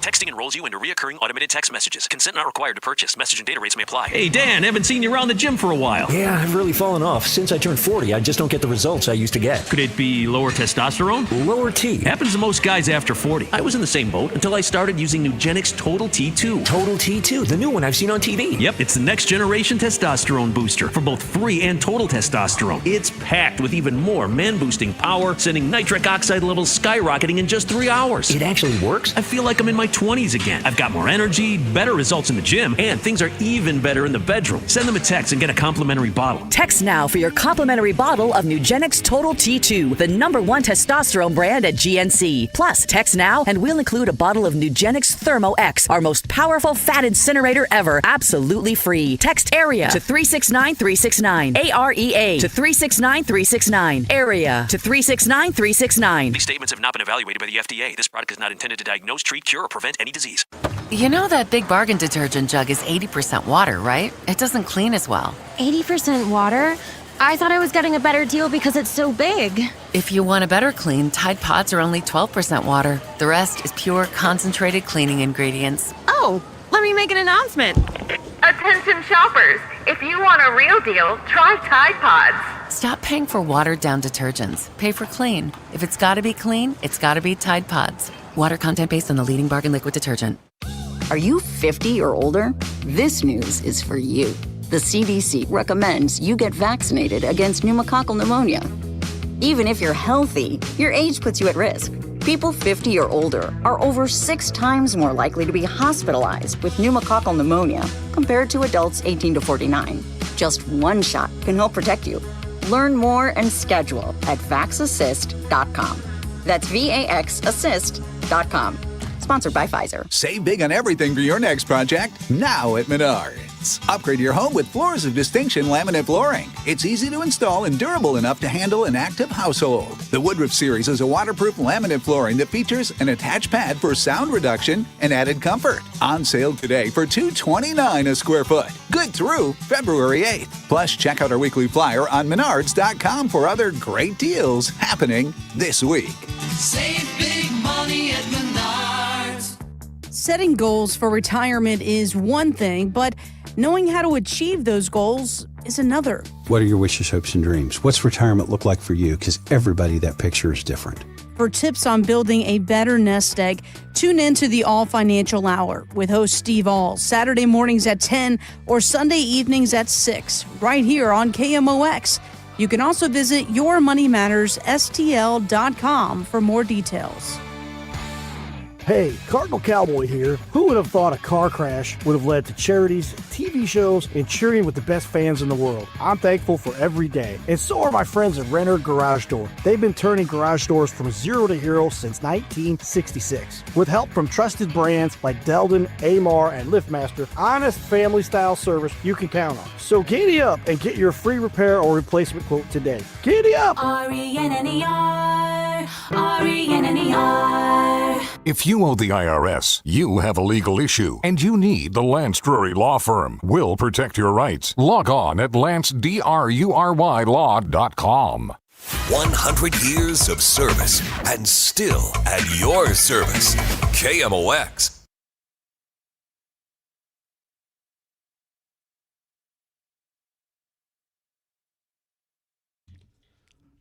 It's Great Bar Sports Open Line right here on KMOX. Matt Pauley taking you until 8 o'clock this evening. He is one of our favorite people to be able to talk to. You see him on Channel 5 as a sports anchor, sports reporter as well. He is Corey Miller. You follow him on Twitter at Corey_Miller5. Corey, always good to have you on the program. How are you?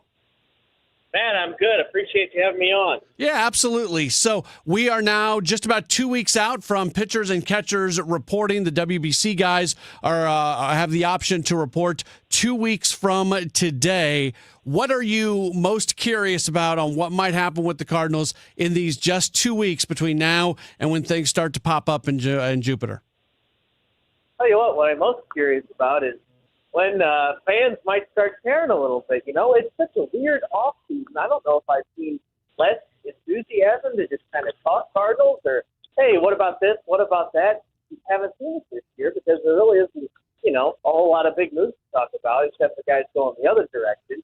And we're waiting for the final domino to drop, possibly with Brendan Donovan, of course. But the later this goes, you know, the more it seems like he's going to be here. I don't think that's the worst thing in the world. Your whole goal is to develop homegrown players who are going to be with you for a while and going to be good players. Every bit of that. And it shows that Chaim Bloom is holding out for something really good to knock his socks off the trade Brendan Donovan. So that's what everybody who is talking Cardinals is going to be talking about for the next couple of weeks. Yeah, and I'm somebody that I thought they were likely to trade Donovan. I am not as convinced now as I was previously, but I don't have a problem with Bloom sitting there saying, this is where we value Donovan, and if the rest of the league doesn't value him at that same spot, we don't have to come down to them. We can have this guy on our roster, and he's going to make the team better. Yeah, I think this is the guy, you know, the other guys made sense. You're veterans who have played other places and on larger contracts. But this is the guy that makes sense to hold on to as somebody who, you know, you do have a base. You do have people excited to show up for. You do have a growing leader, of course, in the clubhouse with and plus young talent who, you know, you could sell him to stay here long term on, you know, being the veteran and leader to get this thing back to where they want it to be. So it's not essential to trade Brennan Donovan, and then you look at it the other way, and you've already sold off so much already. Why don't you go all in and sell it all off and really start from scratch? So an interesting decision here. Yeah, we've been here before. One of the interesting things is if they don't trade Donovan, all of a sudden, just like last year, you're trying to figure out how does the puzzle work with Nolan Gorman getting regular at-bats. That didn't really happen last year with Arenado there. Arenado's been moved, but with the addition, presumably, of J.J. Weatherholt, basically the Cardinals are in the exact same spot where if they want Gorman playing every day, if Donovan's on the roster, they're probably going to have to get pretty creative to make that happen. They did the big work in getting Nolan Arenado to Arizona, which obviously was, like you said, the thing that impeded everything last year. And so if you keep Donovan, there are some more questions, to be worked out. But at this point, we've seen a lot of Nolan Gorman. I think folks in the organization, for the most part, know what he brings to the table, and a lot of it is valuable. But you're going to play the best guys, I think, at this point. There's a youngster coming up who's like J.J. Weatherholt, who shows he can handle it. He's going to play. I don't think there's any more time for, making room for Nolan Gorman or some of these guys who have had a little bit of an extended chance. If you're ready to play, I think you get slotted in that lineup, and you got to prove it. We're talking with Corey Miller from Channel 5. Clearly, the best sports story in the St. Louis area here recently is the Billikens, and they move up in the rankings once again this week after a really impressive performance on Friday night against St. Bonaventure. They're number 21 in the AP poll. They're number 22 in the coaches poll. Corey, it finally feels like nationally people are starting to pick up on just how good of a team this Billiken squad is. It really is something. They're the best show in town. Thank goodness, St. Louis deserves something to be excited about sports-wise. It's been a little while. The Blues season has not gone as we hoped. The Cardinals, we talked about them. City SC's been down, but we got the Billikens. And I hope certainly more people around the area, and of course nationally, like we talked about, start to learn more about this team. And they're just so impressive. And listen, the A-10 is not very good. Listen, that's just how it is. You look at the other teams in the conference, it's going to be – I would be shocked if this was a two-bid league, honestly. But SLU is just running away with all of these games. The margin of victory that they're pouring it on these teams that makes, the A-10, how good they are irrelevant, because SLU is beating everybody by this many points, one of the best defenses in basketball, and they just coming at you with, 9 different guys who can give you 15 and 20 points a night. If one guy's off, 2 other guys are going to step in. So everything is humming along right now for Josh Schertz's company, and they sure are fun to watch. When you think about what Josh Schertz has done, right now it looks like SLU is the best mid-major team in the nation.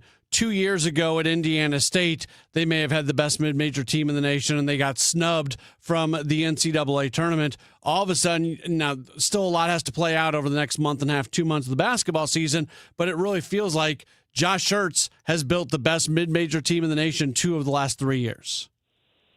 Hey, in this era of college basketball, you can turn it around that fast. You just got to get a guy in who knows what he's doing and knows the system and the players that are going to fit into what he wants to do. And Schertz has put the bullseye on everybody he's brought in this year. It's really been quite amazing. And when you got a guy like this, you got to make sure he stays here as long as you possibly can. Of course, NBC is the television home of the Olympics, which will be getting underway here very, very shortly. Corey, I understand that you are going to be representing St. Louis and Channel 5 at the Olympics and covering from there this year. What's your excitement level about heading over to Italy? Oh, man, I'm so excited. I'm getting on a plane Friday to head over there. The opening ceremony's on February 6th, and I'll be there all the way through February, coming back to 24th. So it's a long trip, going to be a ton of work, but, man, I am so excited. And it's a great year to go to the Olympics from a St. Louis perspective. We have 4 local Olympians on the men's and women's hockey team. Clayton Keller and the Kachuk boys for the men, and Joy Dunn on the women's side. So big St. Louis influence. I am just so stoked to be going over. Are they going to have that ice rink built in time? Depends on who you ask, it seems. I saw a quote the other day that said, well, it's not done, but we're playing a tournament anyway. So isn't it crazy how this happens? Every Olympics, no matter where it's at, they know they're hosting these games like a decade in advance, but it always comes right down to the wire to make sure everything is ready to go. So there will be ice and there will be NHL players there, and they're going to make the best of it. Have you covered the Olympics before, or is this the first time for you? Oh no, this is my first time. Something you always want to do, and you never really think it's gonna pop up as an opportunity. So I'm super excited. How did you and Frank decide which one of you were going to make that trip? Well, it is in Italy, so you know Frank. I'm a little worried. I'm on his bad side. He's I gotta bring him back some Versace or an Armani suit or something. To move it over. No, it's all good. He's excited as well. He's given me pasta tips and whatnot. So. What non-big time? I say big. What non-traditional sports? So I've basically not talking about hockey because you brought up hockey. But what's the sport that you are most looking forward to seeing live that maybe you haven't seen live before? Certainly not seen live at that level. So this Olympics is really interesting. It's the most spread out Olympics in history. There's really two host cities, Milan and Cortina. Milan is where figure skating and hockey and speed skating is going to be at. That's where I'm going to be at for the most part. Then up in the mountains, all the skiing sports and snowboarding and even curling's up in the mountains. So a little bit spread out, so I won't get to see everything. And I'm going to be mostly in Milan watching hockey. I tell you what, I've learned more about figure skating in the last 2 weeks than I've ever thought I'd know in my life since we had the championships here. And there are a lot of compelling athletes in that sport for sure this year, especially Ilya Malinin is going to be, if you haven't heard his name now, you're going to hear it 1,000 times over the next few weeks as he likely becomes the most popular athlete in the world. So, excited for figure skating, excited to see speed skating, see that speed up close, and, everybody loves curling on Olympic time. So I'll be watching curling. Another logistics question, because I just don't know. If for reporters who are there that do maybe want to go into Cortina to cover an event there, are you basically on your own for travel? Do the Olympics provide shuttle? I don't even know how far those are away. Maybe I should buy a map. But what's that process like when you do have things that are so spread out? It is pretty crazy. It's about 5 hours away by train, I've been told. So I've been told to kind of think of it like if St. Louis and Chicago were co-hosting the Olympics together. That's kind of what it would feel like.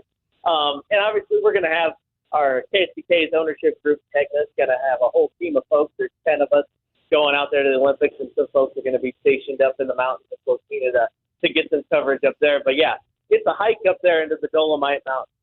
Interesting. At one point when Chicago was bidding for the Olympics, I thought I remember part of the bid was some of the events would be in St. Louis. So maybe that will happen one day. Maybe St. Louis will be because I don't think St. Louis is going to host an Olympic anytime soon, but maybe Chicago will get it and St. Louis can get some overflow.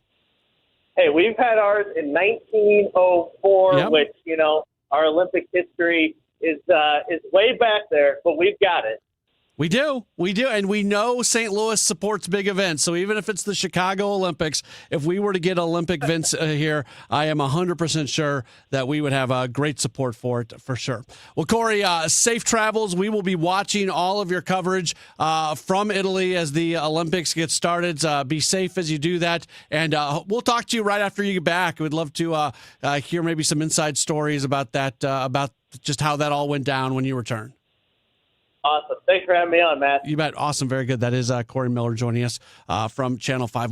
I've never been able to go to the Olympics. That is a bucket list item for me, for sure. I don't know if I'm continuing to work in baseball. Bluntly, I don't know if it's ever going to happen because the Winter Olympics happen basically as spring training is getting started and the Summer Olympics happen in the summer. So I don't know. It might be a bad thing for me professionally if I do have a window to be able to go to the Olympics. But that is, I'm really happy for Corey that he gets that experience to go to Italy and cover the Olympics. That's going to be, I know it's going to be a ton of work. I'm sure he's going to get no sleep over a 2-week 2+ week period, but it's great for him, and we'll be watching his coverage for sure. Great that they're sending him to cover that event. Just working in the media space, it is good to see that for sure. All right, we will take a break, and speaking of the media space, we've got another local TV anchor reporter, Grace Ybarra from Channel 4. She's going to join us coming up in just a moment or so. Don't go anywhere. You're locked in. It's Graybar Sports Open Line on KMOX. This is Tom Ackerman for Ophthalmology Associates. You know, the doctors, or just the best doctors to see for your best vision in St. Louis. 314-966-5000, the doctors. They've treated more than 250 doctors. That's more than any other practice. Dr. Greg Birdie, Dr. Ranjan Malhotra, Dr. Robert Bersati, Dr. Andy Royer. 314-966-5000 is their phone number.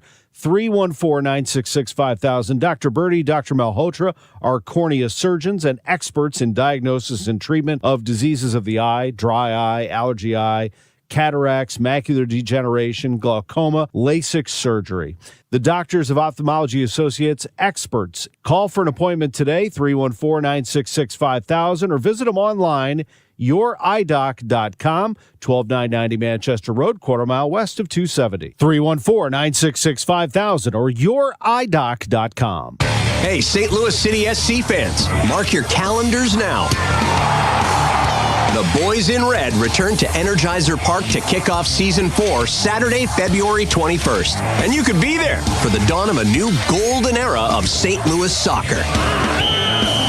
Go to stlcitysc.com/tickets and reserve your seat now for the MLS home opener versus Charlotte FC. Limited quantities remain. See you soon, St. Louis. Turning 50 doesn't mean slowing down. It means getting smarter about your health. That's why we created NeoVitan Men's 50 Plus Multivitamin. It's doctor formulated to support your energy, immune health, and overall vitality. Plus, it's made in the U.S. using the finest domestic and international ingredients.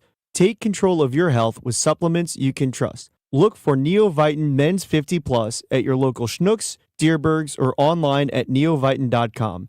NeoVitan, made for men who keep moving forward. Attention business owners with a net income over $500,000. You need to work with a tax strategist that understands your entrepreneurial mindset. Download the most recent white paper written by E3 Consultants Group titled The Power of a Professional Tax Strategy Team. Go to e3wealth.com/radio to obtain a copy. It's time to learn about wealth and tax strategies that protect your personal and business economy. E3 is ready to help you think differently about your finances. Educate, empower, enlighten. That's the E3 difference. Hey guys, Kevin Wheeler here. I want to tell you about 213 Complex. And you can pick that up at supplement superstores. And quite simply, 213 Complex is the most effective and powerful all-natural weight loss supplement ever developed. Here's what it's doing for me and what it'll do for you. Boost the metabolism. Gets it working at full go all the time. Helps with cravings. And man, that's a big deal for me. All-day focus energy with no jitters, no crash at the end of the day. It's a great tool for achieving your goals. Get out to supplement superstores. Tell them Kevin Wheeler sent you in. They will knock 30% off your 213 Complex. And you can find your location at supplementsuperstores.com. If you owe back taxes, listen carefully to rule number 1. Never go up against the IRS alone. They're cracking down, freezing bank accounts, garnishing paychecks, canceling passports. Even your home or business could be at risk. But here's what they don't tell you. The IRS has powerful tax relief programs that could save you thousands if you qualify. That's why smart people call Optima Tax Relief, America's #1 tax resolution firm. Nobody knows these programs like the experts at Optima. Their team of tax attorneys and licensed professionals have resolved over $2 billion in tax debt for people just like you. The IRS is not stopping, so don't wait and don't take them on alone. For tax help you need, for tax help you can trust, call Optima today for a free consultation. Call 800-348-0269. 800-348-0269. 800-348-0269. Optima Tax Relief. Some restrictions apply. For complete details, please visit OptimaTaxRelief.com. It's men's Pelicans basketball action tomorrow night as they take on George Washington. Pre-game 6:45, tip at 7 on your home for Pelicans basketball. KMOX. We're back at it on KMOX, the Graybar Sports Open Line. Again, if you are looking for the Billikens Coaches Show, It has been canceled as a result of the bad weather. So Coach Schertz and company will be back in an upcoming Monday. But a lot of good things going on with the Billikens. We'll probably talk about that a little bit with our next guest. Very happy to welcome on to the program. You see her on Channel 4 as a sports anchor and sports reporter. She is Grace Ybarra. Grace, always good to be able to talk with you. How are you? Good. How are you? Thanks for having me on. Yeah, absolutely. Now, people listening to KMOX have heard a lot of Indiana talk because of Tom Ackerman is an Indiana grad. I don't even know what it's like over at Channel 4 because both you and Tamar Scher went to Indiana. Channel 4 already had red colors, but I'm assuming there's been a fair amount of Hoosier talk in the sports office there at KMOV. Oh my gosh, I think somebody comes up to me at work and congratulates me every single day. Like, it's like it personally happened to me. Like, I was out there on the football field. It's crazy. But no, Tamar and I are very, very happy. We sit next to each other, and I think we've probably talked about the game every single day at work since. That seems about right. It's a really cool experience, especially when, like, not that you would feel a basketball championship differently, or you probably would, because at Indiana, even though basketball's been a little bit down recently, it's known as a basketball school. To have a school where you're not known for that sport win every single game, including the national championship, that has to be a really different feeling just as a fan of that school. This was actually a thought I had that was like, if I had lived through an IU basketball championship, or if I do, is this going to feel different? And I think it totally does, because I go to Indiana University expecting the basketball team to be good. Newsflash, they weren't. So it was not something I ever experienced. And there was just that expectation. That's all we talk about are those 5 banners and winning those national titles. But with football, it's completely unexpected. You're like, I didn't even realize this was a possibility that we could ever compete at the top of this sport. So it was a crazy experience, and I don't think anything will ever come close to it just because of how incredible of a turnaround it's been under Coach Sig. Yeah, even if the team wins another football championship, there's never going to be that feeling of the first. Yeah, it was awesome. I was in Miami for it, and I still keep replaying like the confetti coming down in my head. Okay, I didn't realize. So both you and Tamar were so Jacob had the Channel 4 sports department just all alone for a day or two? Yeah, and this was actually one of Jacob's off days. So I came to him, like, even before I think like Peach Bowl happened, I was like, hey, very real possibility. I'm going to need you to work Monday, January 19th. Can you please do it? So Jacob is the best. Very good. The one non-Indiana person in the Channel 4 sports department. I know. St. Cloud State football really needs to get its stuff together, right? Yeah. Well, they're good at hockey at St. Cloud State, so maybe that's the same thing, right? Yes, and Jacob, former St. Cloud State tennis player, so we have that going for us. Well, if the tennis team ever wins, what are they in tennis? Probably D3? I don't even know. What if they ever win a tennis? Yeah, they're D3. Okay, I'll cover for him. Yeah, if they ever win a D3 national title in tennis, you guys have them covered. All right, let's talk a little bit about the Billikens, because they are, without a doubt, clearly the best sports story going in St. Louis right now.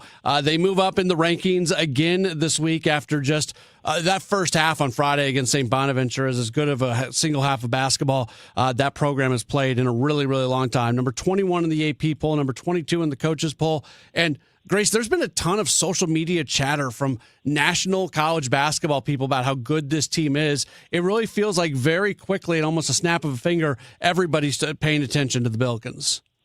Yeah, it was actually, I ran into Jeff Goodman down in Miami because his daughter went to IU, so I'm friends with him through that, and we actually talked about the Billikens, of course, day of the national championship. I'm still talking about SLU basketball somehow, but he's so impressed by him, and he's obviously really close with Josh Schertz, so it's no surprise to him, but it's good that the rest of the country is starting to take notice. And you talk about that first half, oh my goodness, they could not miss a three-pointer. That was insane. I think they shot like 57% at the end of the game from three, but it was just like a barrage. It was insane. Every time I kept looking up at the TV, I was like, oh, it's up 30 now. It just kept growing. It was awesome. It really was. And now that presents the question, how good is this team? Are they going to run the table in the A10? Because it doesn't seem like anybody else in the A10 can compete with them. And Grace, I think we're going to start to answer some of those questions this week. Nothing, George Washington tomorrow, but then the Dayton game coming up on Friday. That seems like if it's not the biggest, it's going to be one of the biggest games played in the A10 regular season this year. For sure, and it's great that that's here in St. Louis at Chaffetz. I'm pretty sure Dayton lost this past weekend. I think that's going to be an insane environment. I just now realizing that I told Jacob he could cover that game, and now I'm like, dang it, I should go to the Dayton game. But it's going to be unreal, and maybe the first time we're going to see Chaffetz like fully packed out, hopefully. But yeah, I think undoubtedly biggest game. Obviously, the biggest game of the season is the next one. Whatever coach speaks, they'll tell you. But it's going to be pivotal for this team to really get a benchmark of where they're at in this conference. We're talking with Grace Ybarra. She is part of the team at Channel 4 in the sports department. A little Cardinals baseball before we let you go. We are now basically 2 weeks out from pitchers and catchers reporting. The WBC pitchers and catchers report on this day in 2 weeks, on Monday, February 9th, and then the official report date for the rest of the pitchers and catchers are a couple days later. What would you like to see this team, or what are you curious about? Because it feels like there's still some questions that need to be answered in the next 2 weeks. Donovan, if he's going to get traded. Romero, will he get traded? What right-handed bat do they potentially bring in? What would you like to see possibly happen with this club before everybody's down in Jupiter? I think the Donovan thing, there's been chatter about that for a while now, and it doesn't seem like there's been any real motion on it lately.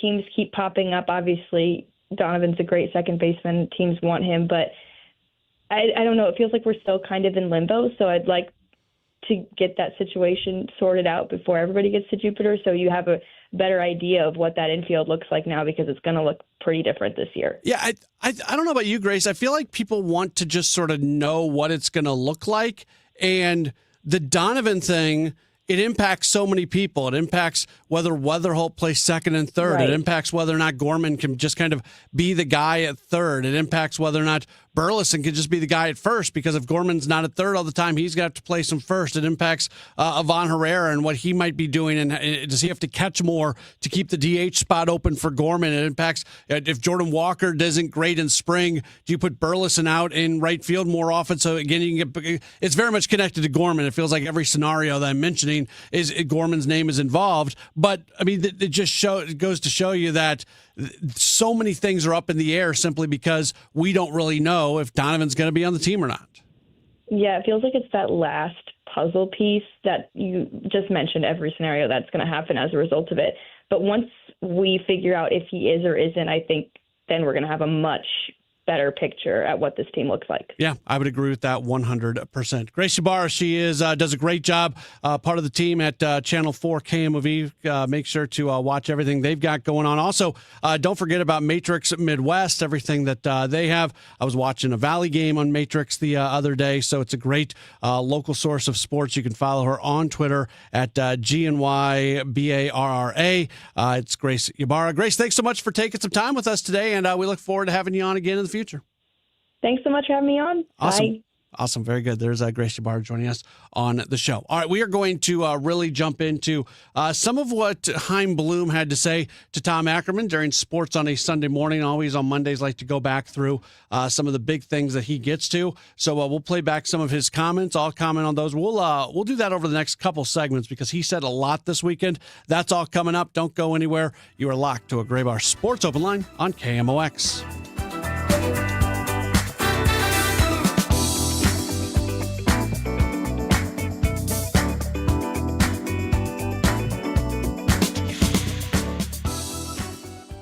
Texting enrolls you into recurring automated text messages. Consent not required to purchase. Message and data rates may apply. Hey, Dan, haven't seen you around the gym for a while. Yeah, I've really fallen off. Since I turned 40, I just don't get the results I used to get. Could it be lower testosterone? Lower T. Happens to most guys after 40. I was in the same boat until I started using Nugenix Total T2. Total T2, the new one I've seen on TV. Yep, it's the next generation testosterone booster for both free and total testosterone. It's packed with even more man-boosting power, sending nitric oxide levels skyrocketing in just 3 hours. It actually works? I feel like I'm in my 20s boys again. I've got more energy, better results in the gym, and things are even better in the bedroom. Send them a text and get a complimentary bottle. Text now for your complimentary bottle of Nugenix Total T2, the #1 testosterone brand at GNC. Plus, text now and we'll include a bottle of Nugenix Thermo X, our most powerful fat incinerator ever, absolutely free. Text AREA to 369-369. AREA to 369-369. AREA to 369-369. These statements have not been evaluated by the FDA. This product is not intended to diagnose, treat, cure, or prevent any disease.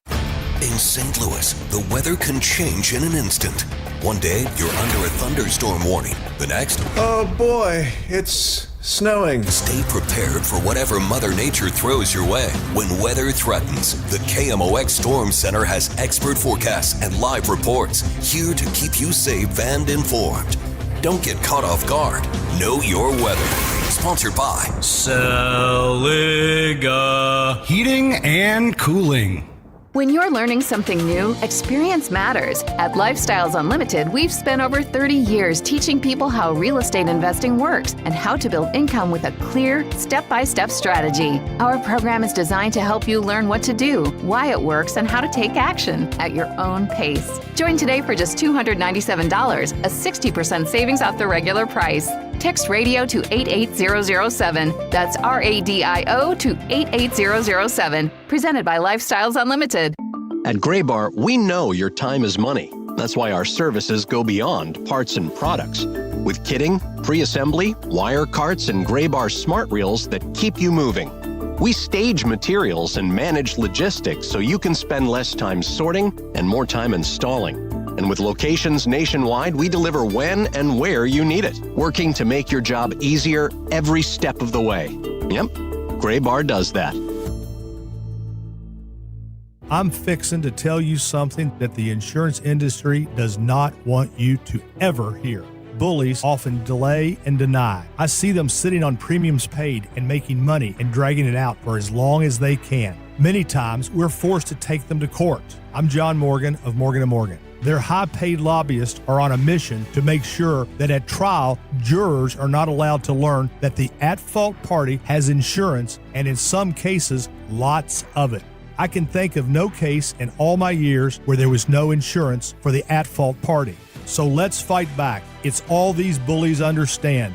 Tell everybody you know the truth. If you've been injured in a car crash or hurt at a store or business, visit forthepeople.com. We're here 24/7. It's that easy. Morgan & Morgan, forthepeople.com. The choice of a lawyer is an important decision and should not be based solely upon advertisements. Past results afford no guarantee of future results. Every case is different and must be judged on its own merits. Welcome back to the Gray Bar Sports Open Line. Once again, Matt Pauley on KMOX.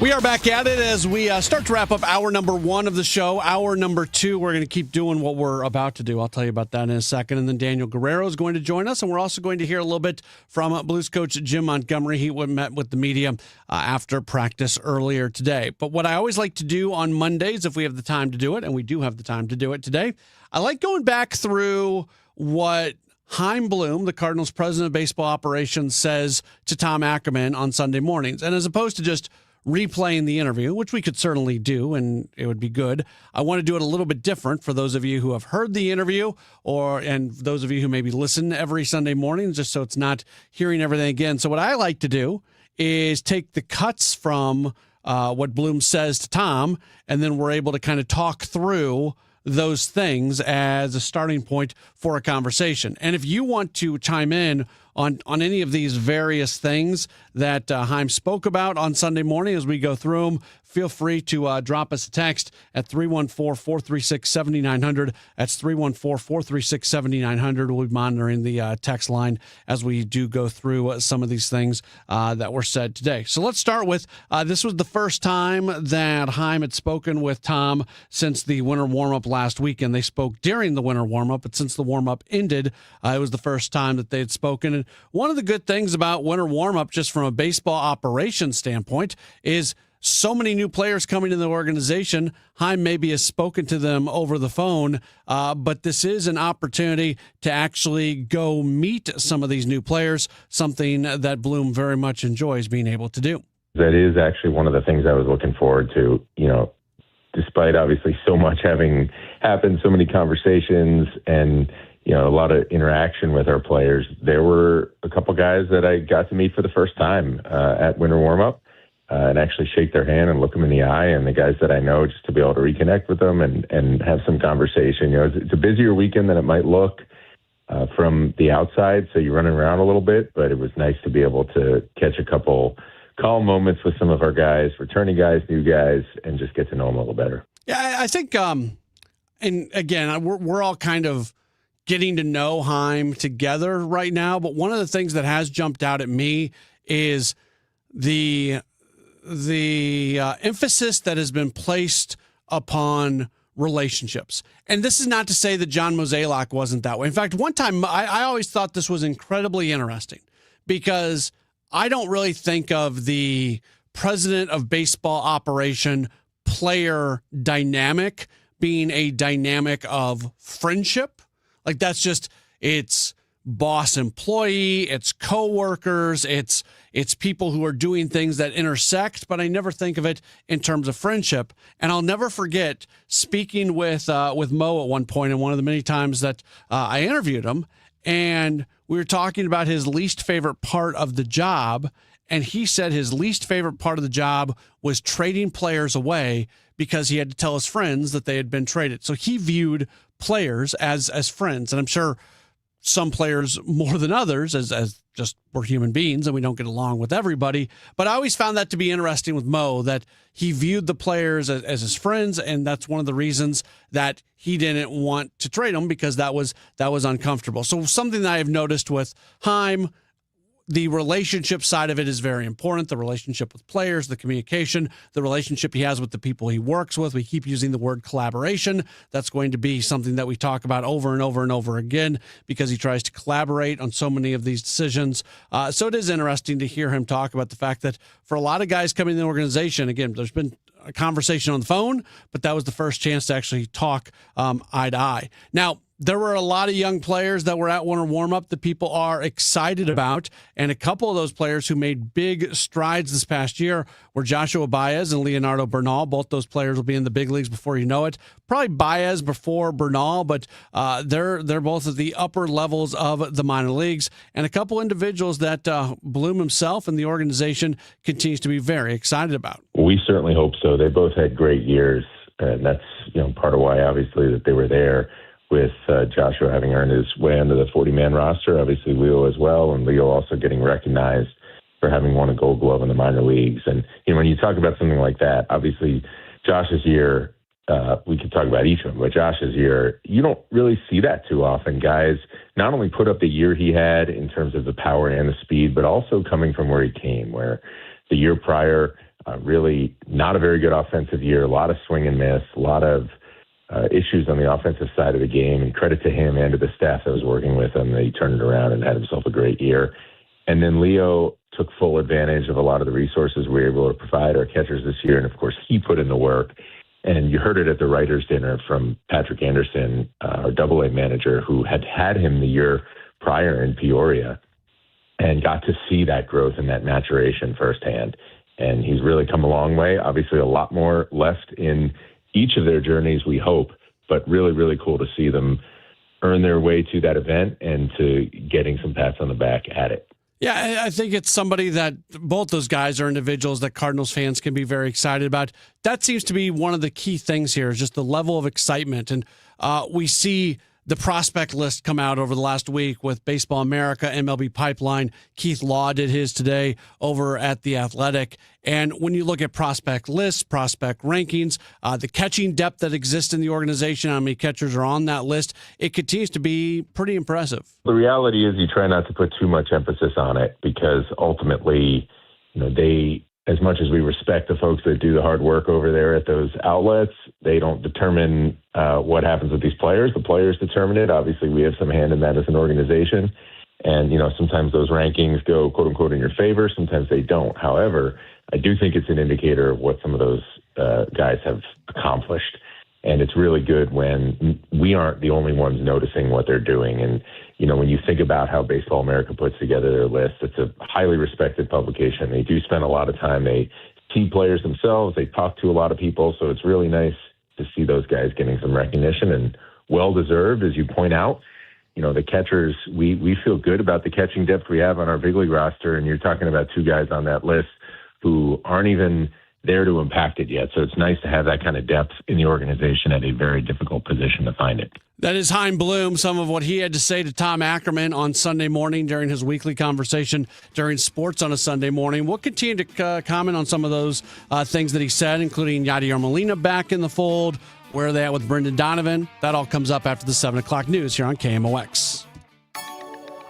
What if every time you spent money, you saved money too? With Achieve It Checking from Together Credit Union, you can do just that. Every debit card purchase is rounded up to the nearest dollar, and the spare change goes right into your savings. And here's the best part. Together Credit Union boosts your progress by matching qualifying savings up to $8 a month. It's a free checking account that helps you achieve more automatically. Learn more, or better yet, enroll today at togethercu.org. Together Credit Union. Federally insured by NCUA. SSM Health welcomes the St. Louis Golf Expo January 30th through February 1st at St. Charles Convention Center. Get bonus golf balls and Pro Tour tickets while they last. Presented by Post Dispatch. Test big brands with Pro-Am Golf. Enjoy the Sinclair Lincoln Long Putt, Trilogy Financial Simulator, and lessons by Elevate Golf at the Golf Expo January 30th through February 1st in St. Charles. Thanks to ESPN 101, Tito's Vodka, Sun Valley Golf Course, Yingling Flight, and the BMW Championship. Special tickets at stlgolfexpo.com.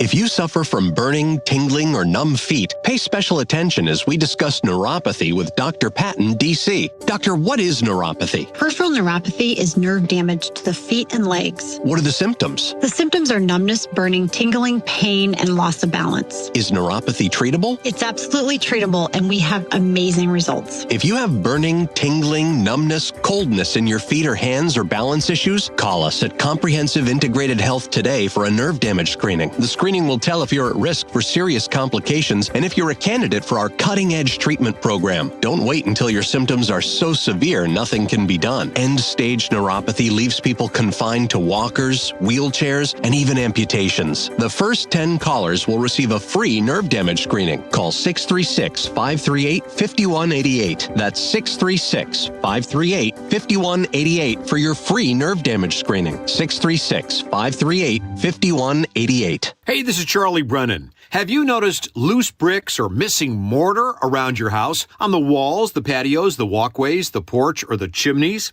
If so, you need to call Morelli Tuck Pointing. 314-645-1387. You might need one of two things: solid tuck pointing, the removal of old mortar with the replacement of new mortar throughout an entire wall or chimney, or maybe just spot tuck pointing. Spot tuck pointing involves the tuck pointing of a particular wall, a chimney, or other masonry surface in an area where it's needed the most. One example might be settlement cracks, usually found above or below windows or doorways. 314-645-1387. Call the company that the Brennans have called when we've needed tuck pointing. Morelli Tuck Pointing, the masonry specialists. Winner of the Angie's List Super Service Award every year since 2005. 314-645-1387, MorelliTuckPointing.com. Celebrating 100 years of informing and entertaining. KMOX AM St. Louis, KMOX FM Hazelwood, the voice of St. Louis. This is CBS News on the Hour, your home for original reporting.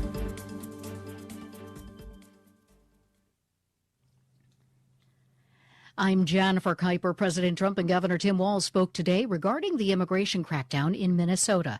Their conversation comes after Saturday's shooting death of Alex Preddy by federal immigration officers. CBS's Stacey Lynn reports from Washington. On Truth Social, President Trump said the governor called him with the request to work together. He said they actually seem to be on a similar wavelength. Walz's office called the conversation productive and says the governor made the case on the need for impartial investigations. He said the president agreed to talk to Homeland Security about ensuring the Minnesota Bureau of Criminal Apprehension is able to conduct an independent investigation. He said the president also agreed to look into reducing the number of federal agents in the state. Stacey Lynn, CBS News, Washington. Minneapolis's mayor, who has spoken to the president, says an unspecified number of federal immigration agents will start leaving his city tomorrow.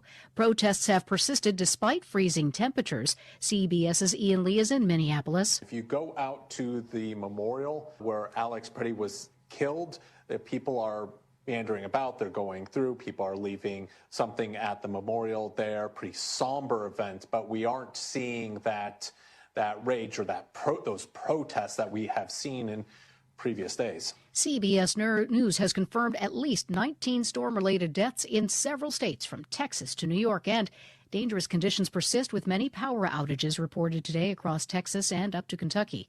Boston has also been hit with snow. CBS's Tom Hansen is there. The snow is still coming down, but the worst is reportedly over for now. So far, we've received about 19 inches, but with temperatures hovering around 18 degrees and a wind chill that makes it feel like it's about 6 degrees, this snow is not going anywhere, meaning all of those massive piles we've been seeing around the city are here to stay. The aircraft carrier USS Abraham Lincoln and 3 accompanying warships have arrived in the Middle East. CBS's Eleanor Watson. For weeks, President Trump has warned Iran the U.S. would come to the aid of protesters, and as the death toll continues to climb into the thousands, the arrival of the carrier indicates he is still keeping options for potential strikes. The carrier group adds about 5,000 more sailors and Marines, as well as fighter jet squadrons, to the tens of thousands of troops already at bases across the Middle East. Eleanor Watson, CBS News, Washington, D.C. In East Hollywood, California,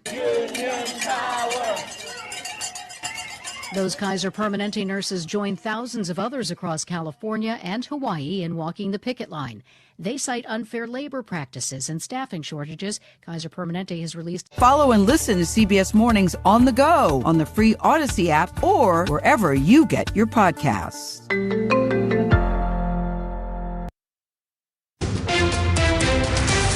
I'm Scott Jagow with the latest news from 104.1 FM, KMOX, the voice of St. Louis.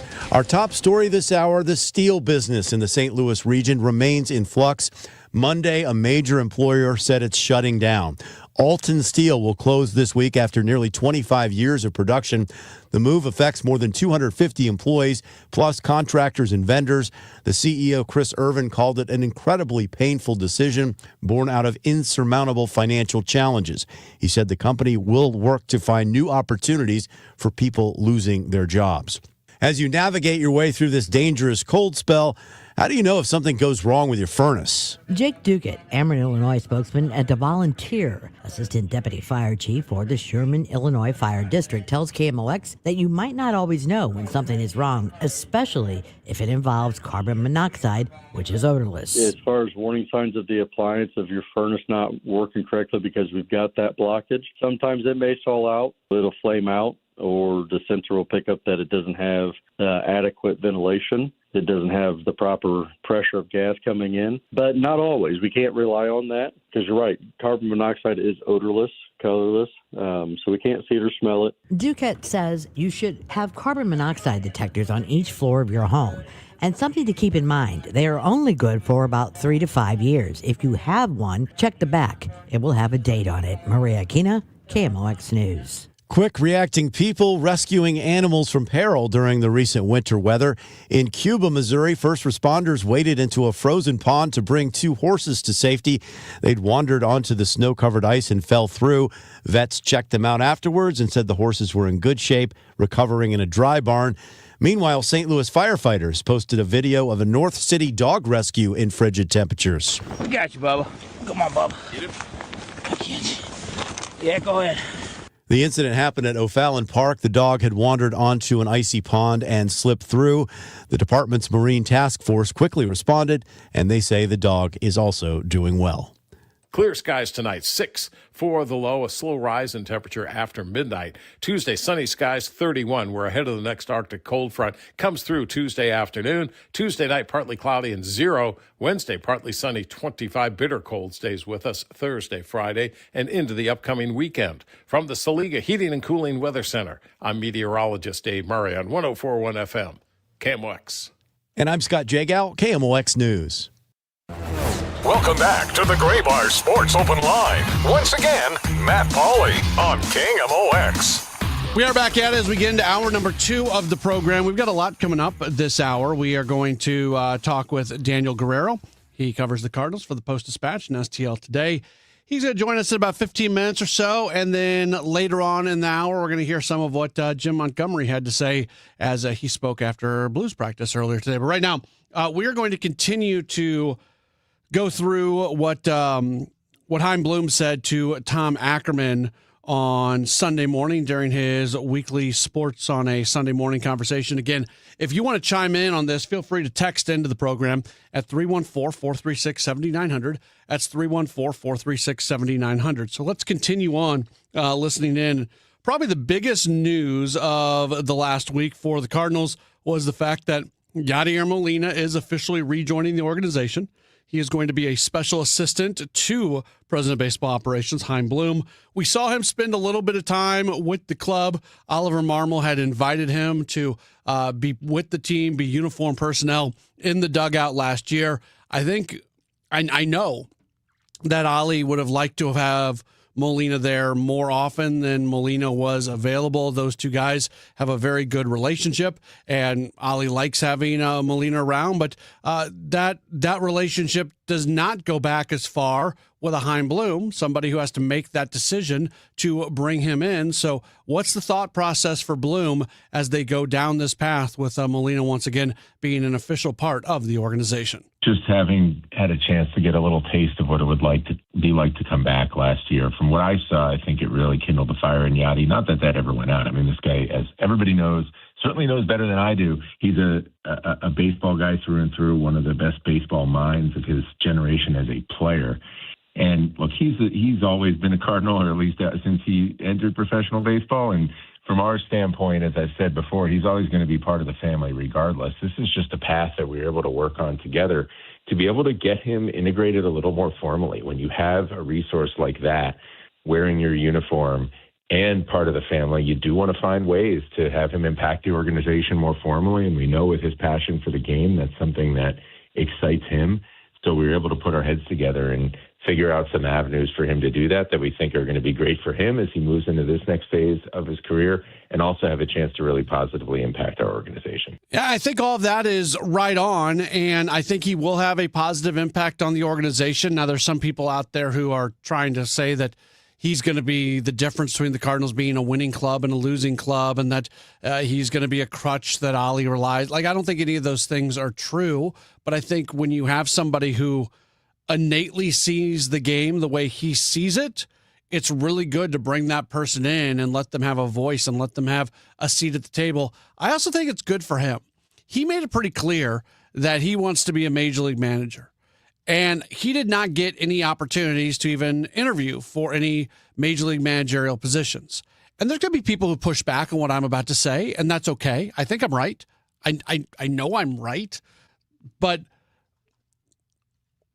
teams, if you're a president of baseball operations and you're bringing in a manager, you need somebody who understands the way the front office looks at the game. So even somebody like Molina, who is incredible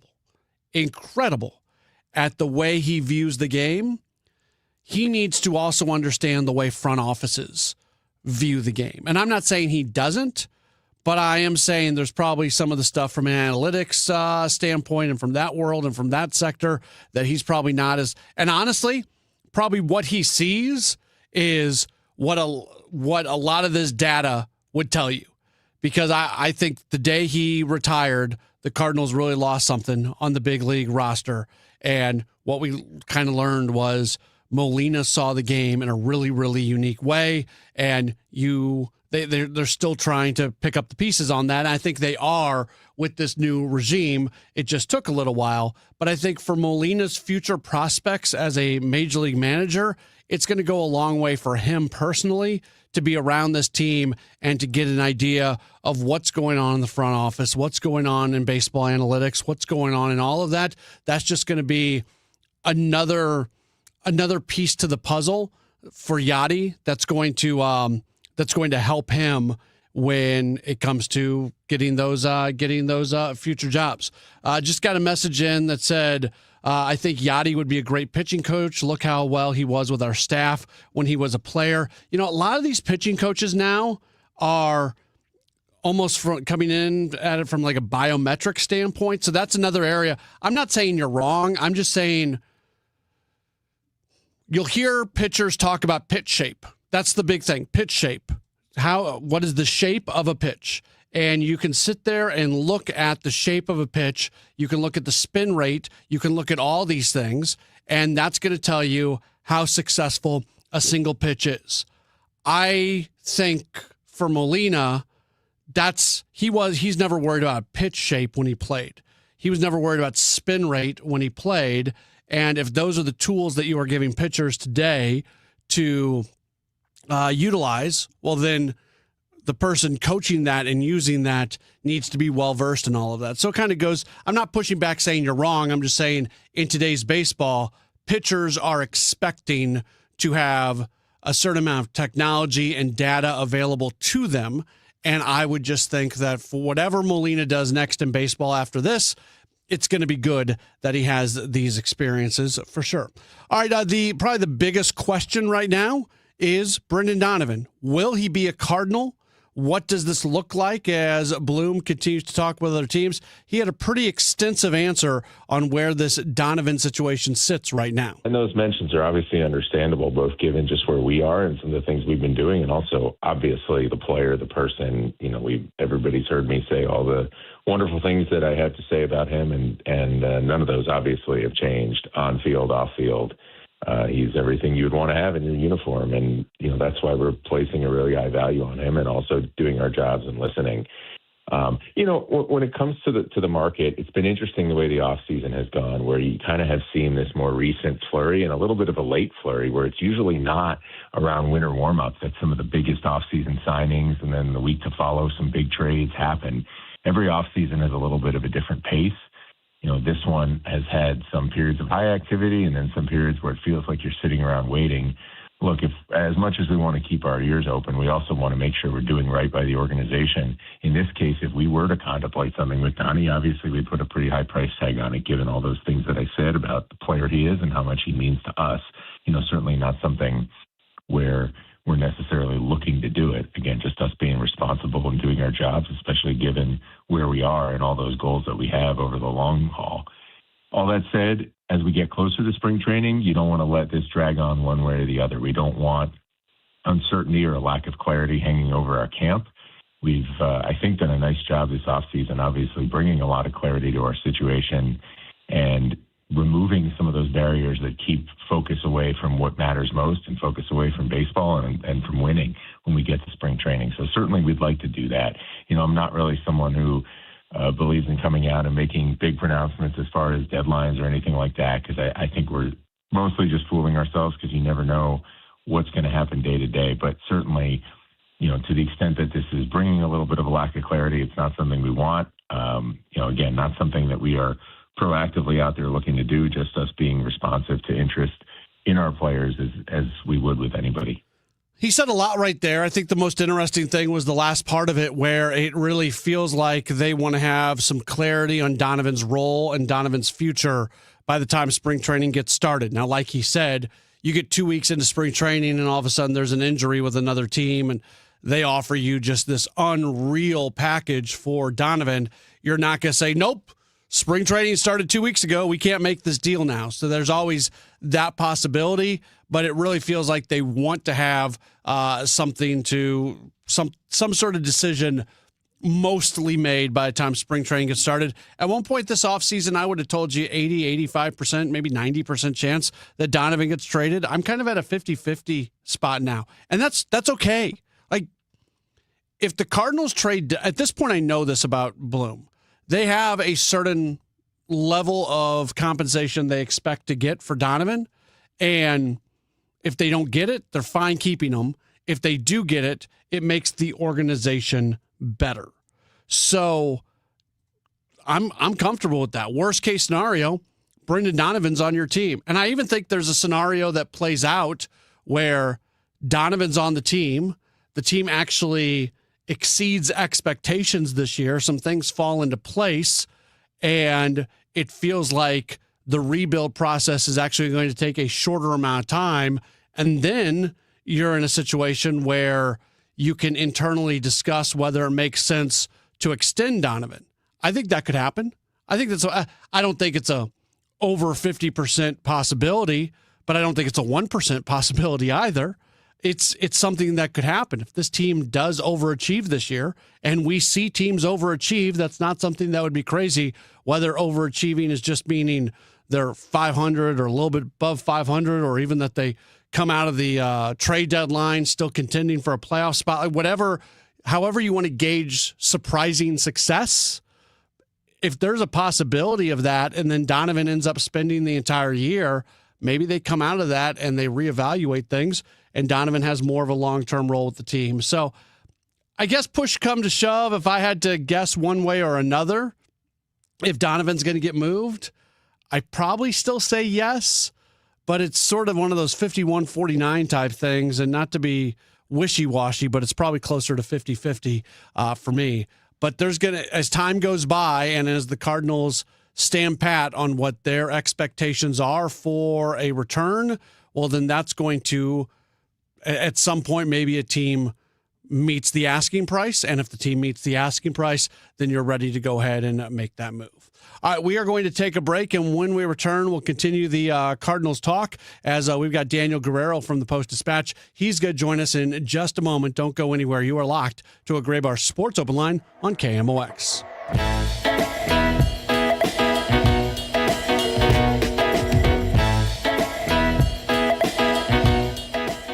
I'm Matt Morgan of Morgan & Morgan, America's largest injury law firm. I've had the privilege of seeing miracles, broken families rebuilt, every crash, every workplace injury, every medical mistake. Fighting back can work. We've gone toe-to-toe with insurance giants, and we've won a lot. Over $30 billion recovered. Size matters. Reputation matters. Results matter. There's only one Morgan & Morgan. The choice of a lawyer is an important decision and should not be based solely upon advertisements. Past results afford no guarantee of future results. Every case is different and must be judged on its own merits. Unlock a brighter outdoor space in 2026 with Chesterfield Valley Nursery. Let us be your trusted partner for all your landscaping, lawn, and gardening needs, empowering you to create a haven that brings joy and serenity to your life. From landscape design to property maintenance to our garden center, we're here for you. Houseplants, tree shrubs, organic soil mixes, gardening and plant classes, and more. Chesterfield Valley Nursery's Garden Center has what you need no matter what the season. Visit us weekdays from 9 a.m. to 4 p.m. Saturday hours start in March. Follow us on Facebook or Instagram for all class and sale updates. I'm Piera Palazzolo, VP of Digital Marketing for the American Management Association, a company focused on the management training skills needed to enhance the careers of business professionals. We did our research when it came to the best companies for website development and chose AmericanEagle.com. And we couldn't be happier. AmericanEagle.com worked closely with us to understand the front and back end requirements needed to launch an e-commerce website that could handle the complexities of running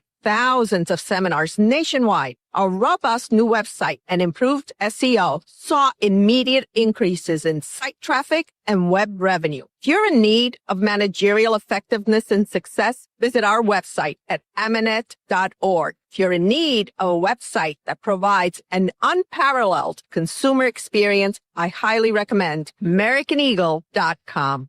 Transform your business today. Dial 877-WebNow1 for a free digital consultation with AmericanEagle.com. Hey, it's Debbie Monterey, and I think right now we all need something to look forward to, and a nice little getaway is going to do it for me. So I've been looking at this 5-day Arizona trip that I have planned in September, and to me it sounds absolutely perfect, and I would love for you to join me. Here's what we're going to do. We're going to stay in Flagstaff because that means cooler temperatures. It's a great home base, and from there we're going to visit Sedona, the Grand Canyon, and Lake Powell all in one trip. I'm talking about red rocks, big views, and that deep blue water at Lake Powell that looks like a postcard. I'm told September is one of the best times to go with fewer crowds, more comfortable weather, and everything's going to be planned out for us. We just show up. If this sounds like something you'd like to do, please join me because I have always wanted to go to the Grand Canyon. Travelwithdebbie.net. That's travelwithdebbie.net or call Cruise and Tour at 800-383-3131. Space is limited, so don't delay. 800-383-3131, travelwithdebbie.net. Want immediate cash for your home or see what your home is really worth in today's market? Find out for free from the local experts, my friends Mark and Neil Gelman of eXp Realty. Check out thegelmanteam.com today. That's thegelmanteam.com. It's Tom Ackerman for Ophthalmology Associates, the doctor's doctors, 314-966-5000 or online at youridoc.com. Still here, still trusted. The voice of St. Louis, KMOX.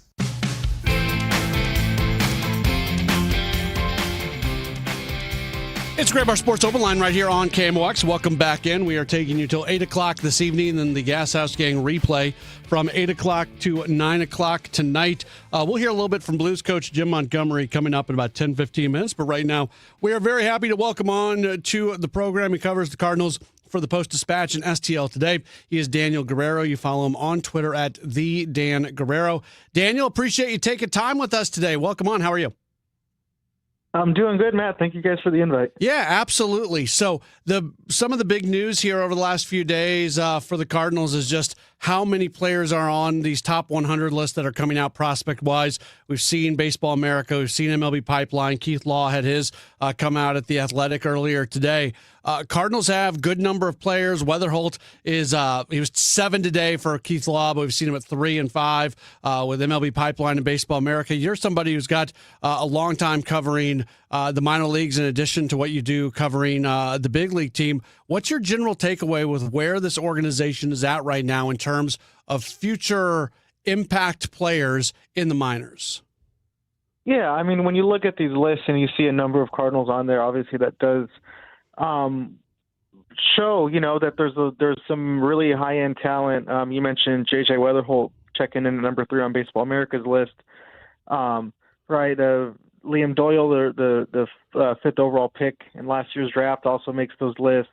Raniel Rodriguez, Leonardo Bernal checks in on MLB Pipeline. Joshua Baez with a strong year is in about that 50 range on both Pipeline and Baseball America. But yeah, so I think it's really strong, top end talent that you're seeing. But I think when you kind of look further into the system, and I feel like this is kind of what we've seen in the last few years, there's a lot more depth than there was in the past years, right? Where I think in the last few we've seen about 3 or 4 Cardinal prospects on those top 100s, and a couple who have graduated or a couple who maybe have fallen off, but beyond that there wasn't the farm never felt as deep as it has this year compared to recent years. The farm feels a little bit deeper now, right? And because we've seen so many trades, we've seen this overhaul, right, with investment in the minor leagues. And so I think, yeah, like it's a really strong indicator when you see the number of top 100 prospects this organization has. Yeah, and maybe this question is a little early to ask, but I'll ask it nonetheless. Mm-hmm. It feels like since Heim took over and with Rob Serfolio in the fold, there's been some things that have been put in place and continue to be put in place to help players develop a little bit quicker or more effectively. Certainly with the season that Joshua Baez had, whatever that is connected to the infrastructure that the Cardinals have created is very successful. Can you put into terms just the impact that's having right now, where you've got somebody new who's really focusing in on making sure that they do their best possible job of developing players? Yeah, I mean, I think you can kind of hear it in some of the ways that when prospects, especially at, winter warm up, a couple week ago, the way they kind of put it was like there are a lot more resources, right? There are hires that were made last year and even this year that filled roles that weren't in the system, a few years ago, right? I mean, Ethan Goforth as catching coordinator is one of them. You think about, with the hires of Matt Pierpont on the pitching side, and then you just look at the additional staffing all over the place. They're really bulking the system, and not only is it really providing more resources for players, but it's not stretching other, player development staff, stretching them thin, right? Where they're, trying to kind of assist everyone. Where you have multiple minds, you have multiple bodies just to kind of help out in different places, and really at the affiliate levels too. I mean, that's what we saw last year with bench coaches, and that's. I can even use J.J. Weatherholt as an example, right? Where they have Danny Black there as a fourth coach on that Springfield staff, and really that was placing J.J. Weatherholt there was a part of kind of symbiotic, right? Where here's Danny Black is somebody who works with infielders, and J.J. Weatherholt's a guy they were looking to make sure he gets the right development on the defensive side. And he starts the year there and gets some time there. So, I mean, I think that's just one example of the way the organization with the additional staff, with the investment in the player development side, we're seeing kind of them put players in the right positions to succeed and giving them the right amount of time that they really need to kind of go through development, because it takes a while. I mean, it's not linear, but I mean, there's really an emphasis on all those things. Probably the biggest question still to go before things start happening in about 2 weeks in Jupiter is whether or not Brendan Donovan's going to be on this roster. We had Chaim Bloom on KMOX yesterday and basically said they're in the same spot where they don't feel like they have to trade Donovan, but if there's something that presents itself that makes sense, they're going to do it. It felt like earlier in the offseason there was a much higher percentage chance that it was going to get done. Now all of a sudden it feels like maybe it's not going to happen. Where are you at? What does your gut say on if Brendan Donovan reports for camp here in just over 2 weeks? Yeah, I mean, that's the sense I feel like I've kind of gotten to. Where, I mean, obviously Donovan has drawn a lot of interest. I mean, he's a pretty high commodity with, what he does on both sides of the ball, coming off the year that he had.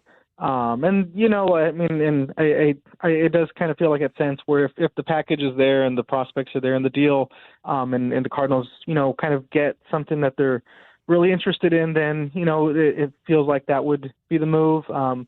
And I mean, and if not, then obviously you have Brendan Donovan in camp, and, he's an all-star second baseman, with a utility Gold Glove, and somebody who really can embody sort of that leadership role in a clubhouse, even after, some of this kind of interesting offseason, right, with the trade speculation. But it's somebody who, especially when you're looking at the young core and sort of these guys rising together, where if Brendan Donovan stays, I mean, obviously he can be a voice there, but also, you start to wonder, what does it look like moving forward if he remains a Cardinal? So yeah, I mean, so it definitely feels like if the deal's there, then we might see that happen. But obviously, there have been, multiple teams interested, and the Cardinals are, kind of waiting for that right deal.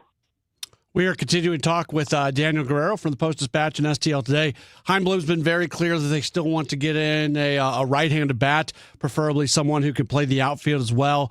They've been connected to Austin Hayes. They've been connected to Miguel Andujar. There's some other guys out there still. There's a good number of free agents out there.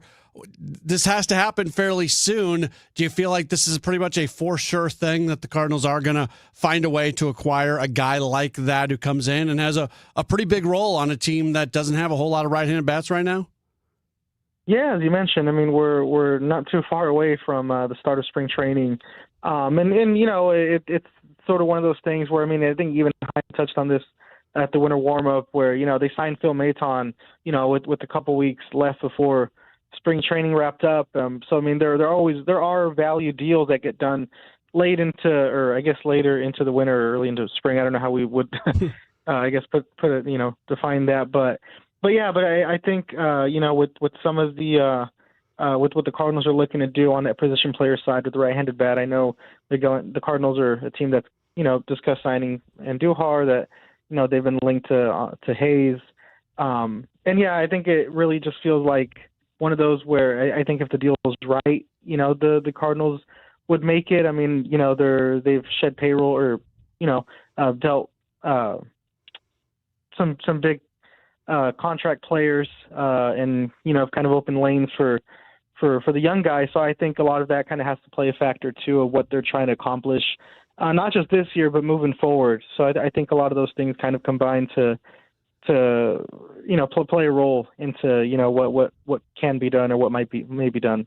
Do you get any sense that the TV situation is impacting this offseason? Anybody you ask over there will say that maybe that has a future impact, but with them doing what they've done, it feels like they've got money to spend, but they also have no clue what their TV revenue is going to be this year.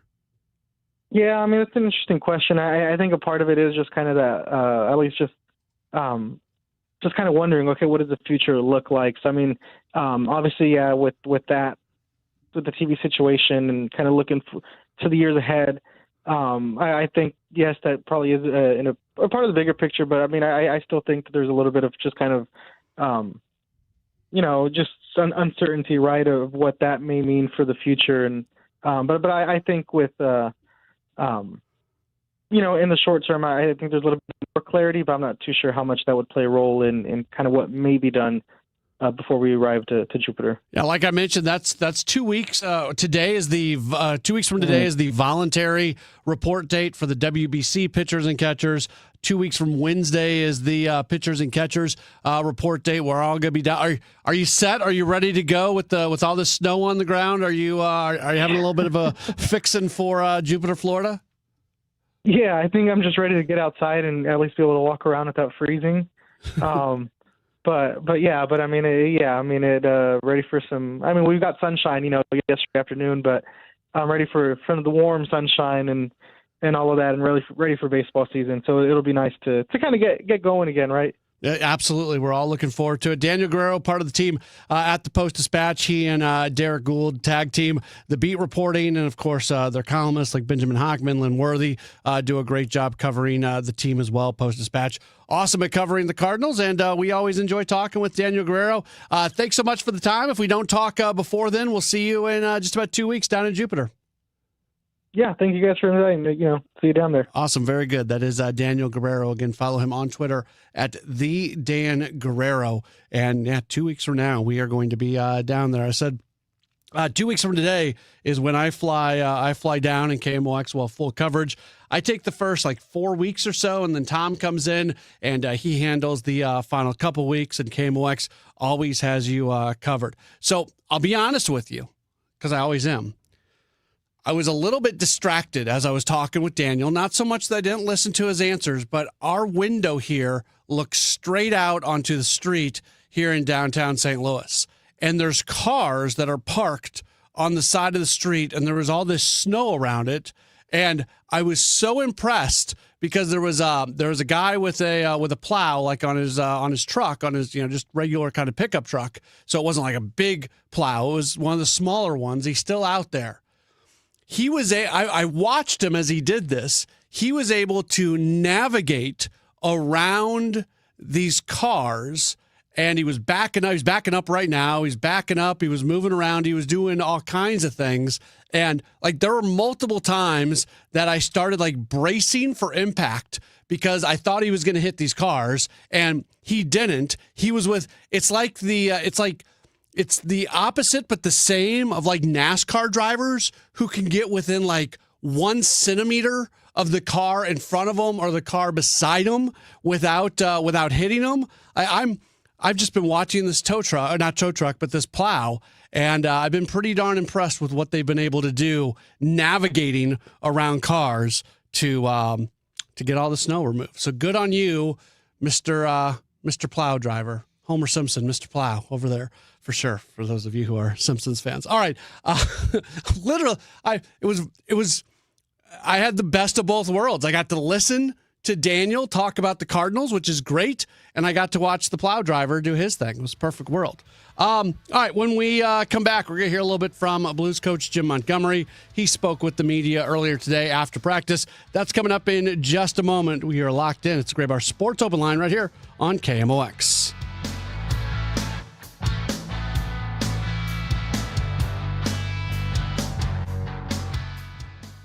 When it comes to planning your retirement, there's a lot to think about. Portfolio management, tax planning, and retirement income just to get started. Steve All and his team at the All Financial Group focus on those things and more. Their goal is to help you achieve your goals. Call 636-230-8824 or online, yourmoneymattersstl.com. Investment advisory products and services made available through Impact Partnership Wealth, LLC, IPW, a registered investment advisor. Insurance and annuities offered through Steve All, NPN number 153-07419. Taking care of your health should be simple, and with the Neovitin monthly subscription, it finally is. Choose your doctor-formulated multivitamin, and we'll deliver it straight to your door every month. No more running out, no more remembering to reorder, just consistent nutrition made easy. Plus, subscribers save 10% every month and can pause or cancel at any time. Visit neovitin.com and start your subscription today. Neovitin, trusted nutrition every day. This January, Renewal by Andersen invites you to start the year by upgrading what you live with every single day. Your windows and doors. Imagine a home that feels warmer, quieter, and more comfortable without drafts, foggy glass, or wasted energy. And right now, you can make that upgrade and claim our largest discount for new customers before it's gone. For a limited time, get 26% off your Renewal by Andersen project with no money down. no payments, and no interest for 12 months. That's a smarter way to start the year and an easier way to invest in your home. Renewal by Andersen's exclusive Fibrex frames are 200% stronger than vinyl and built to last a lifetime. It's why we have more 5-star reviews than anyone in St. Louis, all while providing the nation's best warranty. It's no wonder Renewal by Andersen was recognized as the winner of the prestigious J.D. Power Award for Consumer Satisfaction 6 years in a row. Call 877-WINDOWS or visit renewalbyandersen.com today. Renewal by Andersen. Superior products, exceptional service. Who's been talking about St. Louis sports since 1985? Bernie Miklasz. The reasons Tony Romo has basically just collapsed as an analyst is he doesn't put any work into it. You can tell. Collinsworth is very well prepared. He knows what he's talking about because he's researched it and he's talked to everyone and he's made sure to get details and to be on top of things. Romo just kind of wings it. Bernie Miklasz. Hear what he has to say on the voice of the St. Louis Cardinals. 104.1 FM KMOX. Texting enrolls you into recurring automated text messages. Consent not required to purchase. Message and data rates may apply. Hey, Dan, haven't seen you around the gym for a while. Yeah, I've really fallen off. Since I turned 40, I just don't get the results I used to get. Could it be lower testosterone? Lower T. Happens to most guys after 40. I was in the same boat until I started using Nugenix Total T2. Total T2, the new one I've seen on TV. Yep, it's the next generation testosterone booster for both free and total testosterone. It's packed with even more man-boosting power, sending nitric oxide levels skyrocketing in just 3 hours. It actually works? I feel like I'm in my 20s again. I've got more energy, better results in the gym, and things are even better in the bedroom. Send them a text and get a complimentary bottle. Text now for your complimentary bottle of Nugenix Total T2, the #1 testosterone brand at GNC. Plus, text now and we'll include a bottle of Nugenix Thermo X, our most powerful fat incinerator ever, absolutely free. Text AREA to 369-369. AREA to 369-369. AREA to 369-369. These statements have not been evaluated by the FDA. This product is not intended to diagnose, treat, cure, or prevent any disease. It's men's Pelicans basketball action tomorrow night as they take on George Washington. Pre-game 6:45, tip at 7 on your home for Pelicans basketball. KMOX.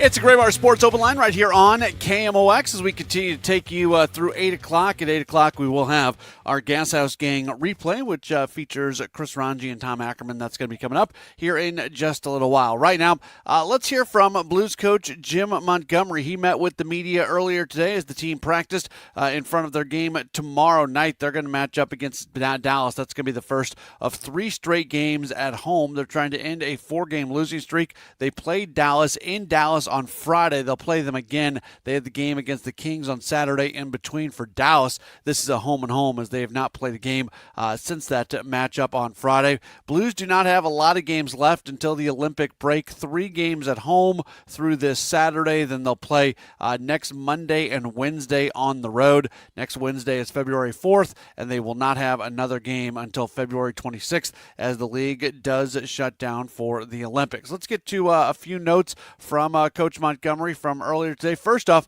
let's go through some injury updates, starting with Pius Suter, who is continuing to get closer and closer to a return. Suter looked really good, made a lot of plays, good decisions. His pace looked good. So it was a great first step for a full practice for him. So yet to be determined when he comes back. Yeah, but I would expect at some point in the next week, if everything continues to progress. I don't know if that means Thursday. I don't know if it means Saturday. I don't know if it means the road trip, but should be a player soon. Speaking of guys getting closer and closer to a return, that certainly is the case for both Oscar Sundqvist and Robert Thomas, who were each on the ice today. Sundqvist, lacerations healing well. I think he's going to be a morning skate guy potentially tomorrow.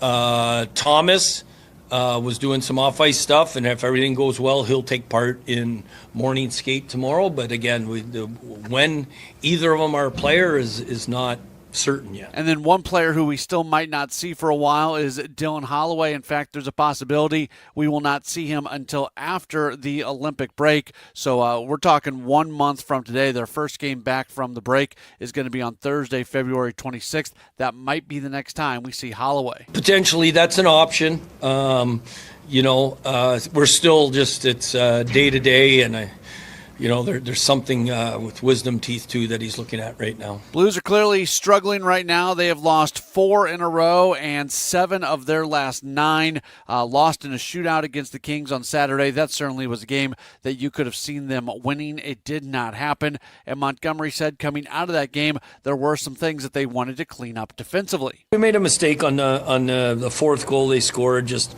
our assignments of who picks up the 2 guys going to the net. We had a 2-on-1 at the net, ended up being a 2-on-0 on the rebound.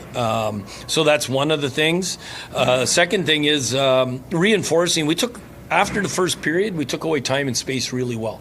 Created turnovers in the D zone that led to really good entries and offense at the other zone, which is something that we want to emphasize a lot more, to create more offense. One player who has taken a fair amount of criticism this year, and rightfully so, is Pavel Buchnevich, who just hasn't played all that well, has not had the impact that you would like him to have. Well, he recently moved back to the center spot, and people like me, I've always thought I like him more as a winger than as a center, but to give credit where credit is due, he's played pretty well. In fact, that line has a little bit of chemistry going right now with Buchnevich in the middle, and then Jake Neighbors and Jordan Kyrou out there as well. Montgomery says that he likes what he's seen lately from Buchnevich and likes what he's seen so far from that line. I think Buchy's been incredible at center. I think his draws have been fantastic.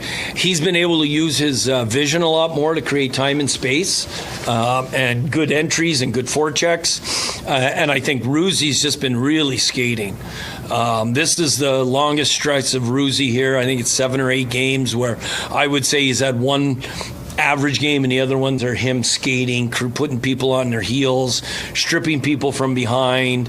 Like that goal he scores where he fakes and he does the wraparound. That's the Ruzi that St. Louis Blues fans and us coaches and teammates love to see. What does Buchnevich have to change in his game when he goes from wing to center? I don't think he has to change much because he understands spacing really well offensively, and defensively his mind is really good. He ends up playing low a lot even when he's a winger, so that really doesn't change anything. I know he had a couple experiments at center before you got here, and you've played exclusively at wing. Is this a situation that's purely need-based, or could you see it sticking even when you do get centers back? Good question. It happened because of need base. Haven't really thought out, like Thomas Suter comes back, what are we doing then? Probably goes back to wing, to be honest, because he's valuable at both positions. And then finally, the news of the day is that the Blues made the decision to send Otto Stenberg back to their AHL affiliate in Springfield. Now, he's played some pretty good hockey, 1 goal, 7 assists, has just been out there doing a nice job. He's a young guy. Certainly, there are times where he hit that rookie wall, and that is certainly the case. Sounds like he's going to Springfield more than any other reason, just to make sure that he can continue to play through the Olympic break. That's something they want him to be able to do as he can continue to develop. But based off, and to be clear, Montgomery's comments that we're about to play for you did come prior to the announcement that Stenberg was being returned to the Springfield Thunderbirds. All that being said, I still think it's notable what Montgomery did say about him, as clearly they're very happy with what they're getting right now from him. I thought he had a lot of jump. I thought he played well last game. As far as leveling off, I think we saw that with that West Coast trip where we did 3 different time zones, and it seemed like it didn't only affect him, it affected, by the end of the trip, it affected all of our younger players, and that's getting used to the grind of the NHL and how you take care of your body, how you recover game to game. So do you say anything to him? Yeah, we talked from getting discouraged, I guess. Or? No, I don't think he got discouraged. But it's a learning process that we communicate to them too, and really ask our veteran players to take one of the younger guys under their wing so they learn how to recover quicker. But your body's got to go through it before you understand it. But overall, how pleased have you been with what he's been able to do so far? Very happy. He definitely has an NHL brain. He has his game management is high end.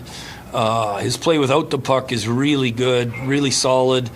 Again, needs just to continue to develop his offensive side of the game. Again, he said it right there, the fact that they do want him to continue to develop offensively, so he is going to head to Springfield, and that will give him the opportunity to continue to play all the way through the Olympic break, and you would think shortly after the Olympic break does come to an end, he is going to be back with the Blues, because almost all positive things being said right now about Otto Stenberg.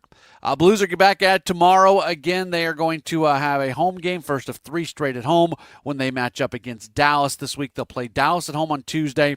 They'll play the Florida Panthers at home on Thursday, and then they've got Columbus coming up on Saturday. Those will be their final home games until February 26th after the Olympic break. We'll take one more break. We'll return and we'll wrap up this edition of the program. Don't go anywhere. You're locked into a Gray Bar Sports Open Line right here on KMOX.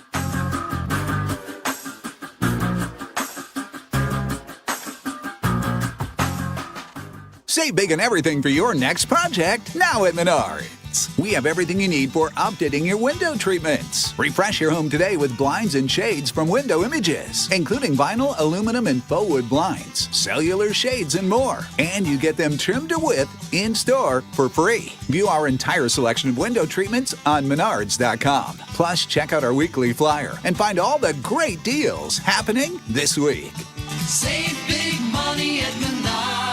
Retiring soon? Get the information you need by joining Kyle Jones and Matt Allgeier of Fire Capital Management for your retirement highway, Sunday mornings at 9:30. Investment advisory services made available through Pine Ridge Advisors, LLC, a registered investment advisor. Securities made available through AE Financial Services, LLC, member FINRA and SIPC.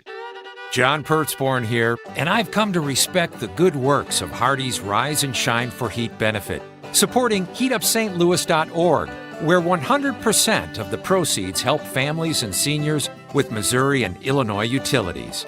It's Friday, February 13th, your lucky day. Volunteer now or pre-order sacks of sausage or egg biscuits only at heatupstlouis.org. Put the biscuits down, gentry.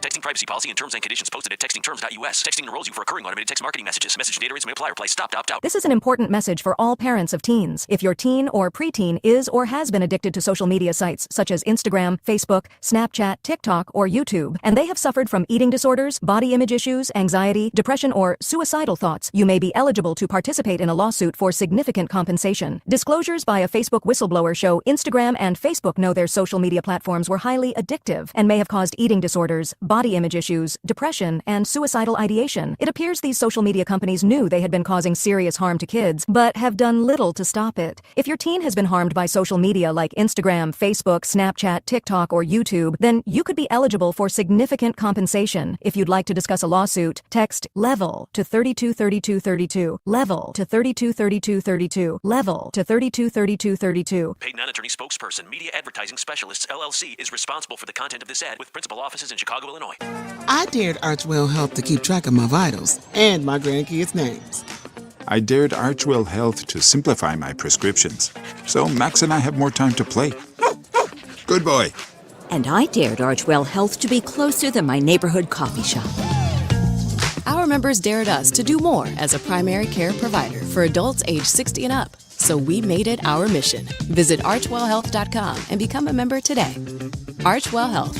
We dare to care. DIYers like you like to say, I got this. Need to paint a bathroom? I got this. Whoops, was that a load-bearing wall? Got this! But what about rewiring a hot main or routing 120 amps to an outlet? Nope, not this. Great answer. In general, treating electrical problems like rattlesnakes is smart. Deciding to call Jerry Kelly to handle them or to perform a $49 electrical safety check, that's wisdom. Served with some sweet, preventative peace of mind. JerryKelly.com.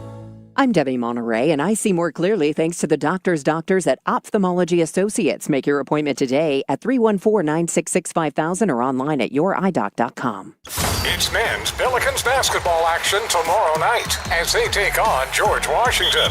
Pre-game 6:45, tip at 7 on your home for Pelicans basketball. KMOX.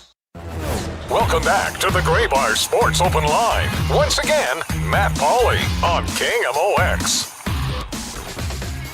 Starting to wrap things up on this edition of a Gray Bar Sports Open Line right here on KMOX. A reminder for you, After the 8 o'clock news, we are going to have our Gas House Gang replay as Tom Ackerman and Chris Ranji had you today during the noon hour. But if you miss it during the noon hour, you're always able to listen to it once again during the 8 o'clock hour right here on KMOX. Touched on this a little bit during Rush Hour Sports. Want to bring it back around before we do get out of here.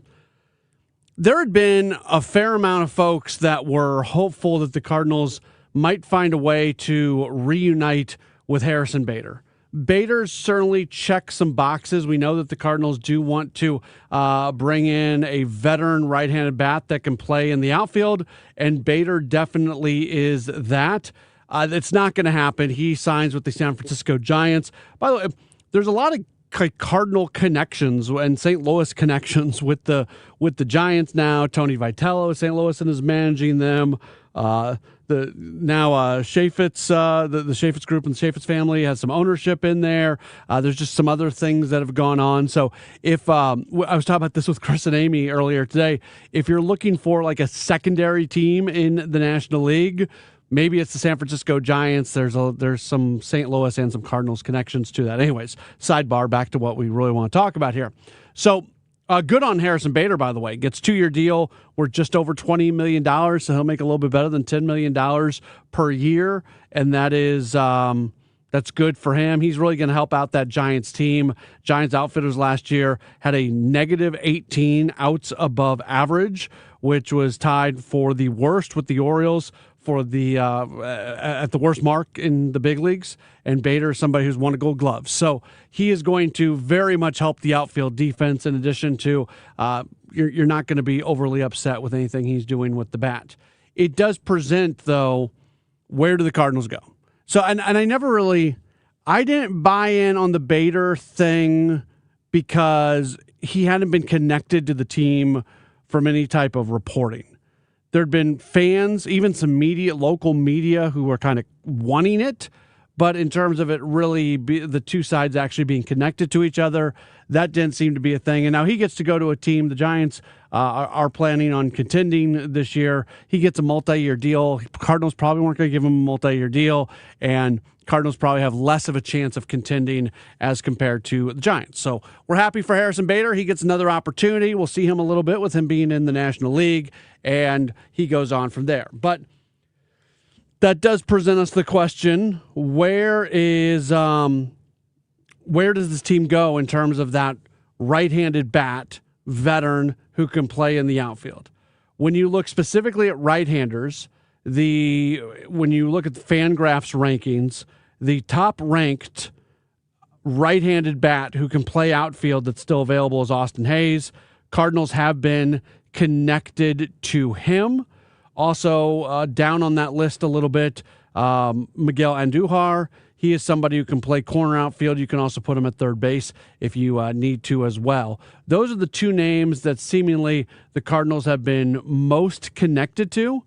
And I think either of those guys makes the team better. I saw some stuff on social media today where maybe the Cardinals could explore some sort of, reuniting with Paul Goldschmidt. I don't love that as much as I love Paul Goldschmidt. I don't love that as much because, A, you can work around the fact that basically he can only play first base because some other Alec Burleson you can put in the outfield. Nolan Gorman, if he's going to play a little bit of first base, you can put him at other spots. Von Herrera, if he's going to play a little bit of first base, you can put him at other spots. So you could work around that a little bit, but it makes things challenging.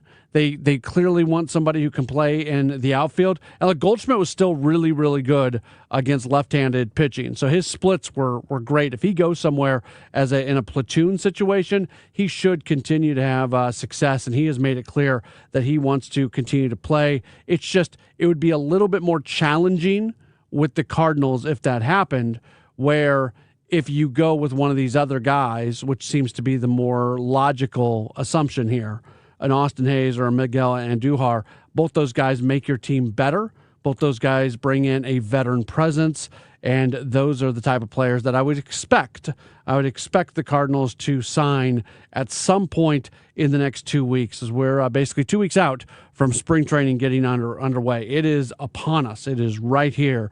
The offseason, if you consider the start of spring training as being the end of the offseason, well, we are basically at the end of the offseason now with less than 2 weeks till the WBC pitchers and catchers have the opportunity to report, and just over 2 weeks from the standard pitchers and catchers report date. That is it for the program today. Thanks to all of my guests. Thanks to you for being tuned in. Again, we've got our Gas House Gang replay. That's going to begin after the 8 o'clock news right here on KMOX. This is Corey from Air Comfort Service Heating, Cooling, and Insulation. There's never a good time for your heating system to stop working.